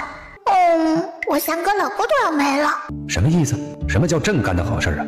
朕最近明明什么也没干呢。还有，朕怎么就害得怀儿没有媳妇了？鹤壁萧的爹爹叫鹤空山，在16年前被你杀了。他实在放不下这件事，正要准备离开我三哥回峨眉山呢。鹤空山，原来是他呀！而且这个鹤空山还是被冤枉的，陷害他的人正是前段时间因为贪污赈灾款被罢官的王丞相。原来是这样，你长得很像一个人。民女的父亲叫做鹤空山，16年前被皇上您杀掉了。不，他没死。我去，这事我都不知道呢。什么？爹爹没死？你父亲鹤空山是朕小时候的伴读，我们俩可以说是从小一起长大的。那时候王丞相拿出你爹爹贪污的证据，朕是不信的。但当时朕刚刚登基不久，朝局不稳，想保他都不行，朕只能找理由把这个事情往后拖了1个月，拖到太后的寿辰，然后假借太后寿辰的名义保住了贺家一家的性命。朕让他在狱中假死，为了保护他不被人发现，就让他去皇陵给先帝守灵了。太好了，太好了！我在这世上还是有亲人的，我不再是孤身一人了。陛下终于愿意再理我了，真好。可以呀，爹爹，你骗人也挺有一手的嘛，居然还能想到让鹤空山假死这一招。还有事情要禀报吗？禀皇上，微臣有事情要说。最近京城的治理实在是太差了，京兆府府尹理应当罚。昨天微臣的儿子走在街上，却莫名被一伙贼人抓住打了一顿，打完还挑衅一般的把我儿子扔到了府门口，但这伙贼人却到现在都没有被抓到。你儿子是朕打的？怎么是皇上您打的呀？微臣的儿子一向敦厚有礼，他一定不是故意得罪陛下的。他当着朕的面强抢民女，这就是你说的敦厚有礼？哦，对了，他还说他是朕的爷爷。是微臣教子不善，是微臣教子不善呐！宋国公教子不善，罚1年年俸，诫子书亲手抄1000遍，好好学学怎么教养儿子。宋国公之子江拓好色跋扈，则打100大板，让他好好长长记性。给陈妃娘娘请安。快起来，快起来！岁岁见过外祖父、外祖母。这就是我们的外孙女吗？实在是浴血可爱。岁岁和你小的时候长得可真像。嘿嘿，那我长大之后肯定也能和娘亲一样好看。什么声音？这声音怎么这么清脆耳熟？应该是岁岁的声音。可是岁岁刚刚明明没有张嘴啊，难道我听到的是岁岁的心声？娘亲你在干嘛？你不会是跟我弟弟吵架，准备离宫出走吧？那你可一定要带上我呀，别把我一个人留给弟弟，拜托拜托。岁岁，我只是准备回楼家住2天，这事儿呀，你父皇也是知道的。长青大病初愈，我还是不太放心，想着回去看看。真是吓死我了，差点以为娘亲不要我了。娘亲，那我能跟你一起回去吗？当然可以啊。行，你们是母女情深了，朕就是多余的。皇上，您用过晚膳了吗？臣妾煲了鲫鱼羹。朕早就饿了。你饿什么饿呀？刚才在御书房你可没少吃东西。算了，我也知道你是故意找机会想跟娘亲贴贴，我也就不拆穿你了。朕是不是还得谢谢你？外祖父、外祖母好。小舅舅呢？难道长青的身体还没好吗？昨天便能下床了，但是不知道为什么，昨日长青出去了整整1天，直到晚上才回来。他说他是去找人了。他去找谁？他说是他的救命恩人。救命恩人？什么救命恩人？说来也奇怪，我问过昨天把长青带回来的家丁，他们说他们找到长青的时候，周围并没有见到人。哎呀，也不知道是不是这孩子病糊涂了，误把什么狐狸、兔子当成人了，还以为是被人救了。事情怎么还变得诡异起来了？小舅舅，怎么这么晚才回来？你要找的那个救命恩人可有消息了？他找错人了，那人根本就不是他。小舅舅，你想找的那个人，你还记得他长什么样子吗？记得，当然记得。他长得非常好看，头发也很黑很长。好直男的描述呀。他的医术也很好，似乎是个大夫。这次是特地上山来采药的，多亏了他帮我吸出毒血，我才能够活下来。长青这个样子，不会是喜欢上人家了吧？我听着怎么这像是廖长宁呀？冯姐姐跟我讲，廖长宁学习医术学得非常认真，最近也经常去山上采药来着。小舅舅，我知道一个人，他跟你描述的那个救命恩人很像，他叫廖长宁，现在正在城南的医馆里学习医术呢。是城南那家很有名的济世堂吗？就是那家。娘亲，你根本就没有午休习惯，为什么你刚刚要跟小舅舅说我们要午睡了？长青这么多年，难得喜欢上一个女子，而且还是他的救命恩人，他肯定急着想要去见她。娘亲真的是人美心善呀，好爱娘亲。娘娘今天早上，荣国皇子向皇上进献了一个美人。真的吗？那我弟弟收下了吗？皇上收下了，而且还直接封了丽妃，还让她住在离养心殿最近的凌烟阁里。那个美人叫什么名字啊？那个美人似乎叫醒之。醒之，好熟悉的名字。我想起来了，这个醒之是金云烈的人，而且极其貌美，堪称元国第一美人。人说里面把元国皇帝迷得七荤八素的。不过这个醒之不是金云烈用来对付大元皇帝的吗？怎么现在送给我爹了？但不管怎么样，身边出现了这样的美人，我爹爹那个大猪蹄子怕是扛不住呀。娘娘，咱们回宫吧，不能再继续在楼府了。这个醒之可是直接封妃的，可见皇上有多喜欢她。确实，娘亲要是还不回去，岂不是给他们培养感情的机会？清平，你去收拾东西。皇上怎么说？皇上说明天晚上再来跟你和小公主一起吃饭。皇上从御书房出来，朝凌烟阁的方向去了。看来皇上很喜欢丽妃呢。以前皇上可是每天晚上都会来陪娘娘和小公主吃饭的。这后宫的女人哪有容丑不衰的？有些东西是不该抱有期待。大猪蹄子，男人果然是大猪蹄子。娘亲，你不要不开心，岁岁陪你。娘亲知道，娘亲也会陪着岁岁。不知道为什么，我总感觉这件事情没那么简单。毕竟这个丽妃可是金云烈的人，是个元国人，我爹爹又不是个昏君，即使真被美色所迷，也不可能完全忘记政治考量，真的做到这个地步吧？实在是不对劲。我明天要自己去看看究竟是怎么个事。穗穗，你来找爹爹了？你昨天都没陪我跟娘亲吃晚饭，果然男人都是大猪蹄子。丽妃是一个很好的人，你一定会喜欢她的。怎么感觉爹爹说起丽妃的时候，整个人就变得晕晕乎乎的，像是完全变了一个人？丽妃。果然，听到这2个字后，上官灵的眼神立刻变得空洞起来，仿佛丢了魂一般。这怎么看怎么不对劲吧？我爹爹的是怎么了？陈妃。话音刚落，上官灵的眼神立刻又变得正常了起来。怎么了，穗穗？还怎么了？刚才差点没吓死我。什么东西吓到穗穗了？旁边都很正常了。皇上，丽妃娘娘派人前来，请您过去吃饭。听到丽妃2个字，上官灵眼神再次空洞起来，木着脸刚想答应，爹爹。怎么了，穗穗？完了，这次真的大事不好了。爹爹，你今天晚上跟我和娘亲一起吃饭吧，娘亲亲手做了紫参雪鸡汤，你还没喝过的吧？爹爹确实没喝过，爹爹今晚就陪穗穗一起吃饭。你现在立刻出宫去把风姐姐请进宫，说我找她有急事，然后让她进宫后直接去我娘亲那里。爹爹这样实在是不正常，我要找风姐姐来给爹爹看病。爹爹，你也让风姐姐给你把个平安脉吧。为什么要给朕把脉？朕身体明明很好啊，怎么了？皇上一切康健，并没有什么问题。皇上，兵部尚书说有急事求见。知道了。既然无事，朕便去继续处理政务了。娘娘，大事不好了！快说，究竟是怎么回事？此事事关重大，臣女其实也没有完全的把握。皇上似乎有中蛊的迹象。你说什么？中蛊？是蛊虫吗？脉象显示是这样的，但是并不十分明显，所以臣女刚才不敢直接跟皇上说。无论是中蛊还是蛊虫，知道的大夫都是极少的。大约国在很久之前就把这个列为禁忌了，一旦使用是株连九族的。难怪爹爹听到丽妃的名字，整个人就完全变了。这个金云烈还真是阴邪狡诈，居然想到用蛊虫来控制我爹爹。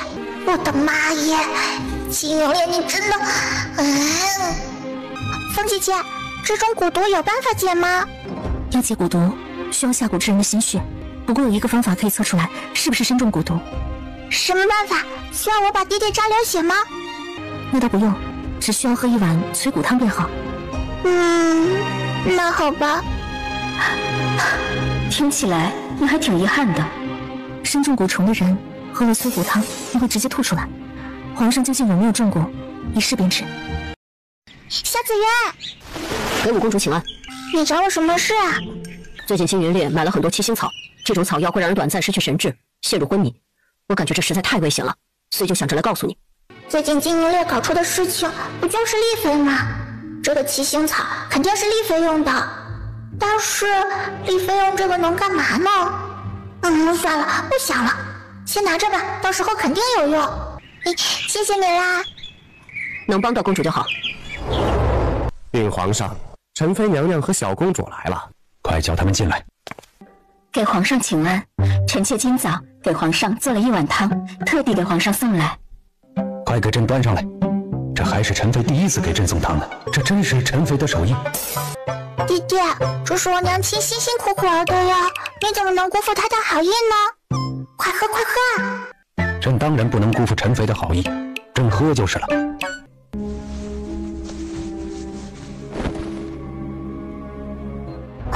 竟然真的是蛊毒！天哪，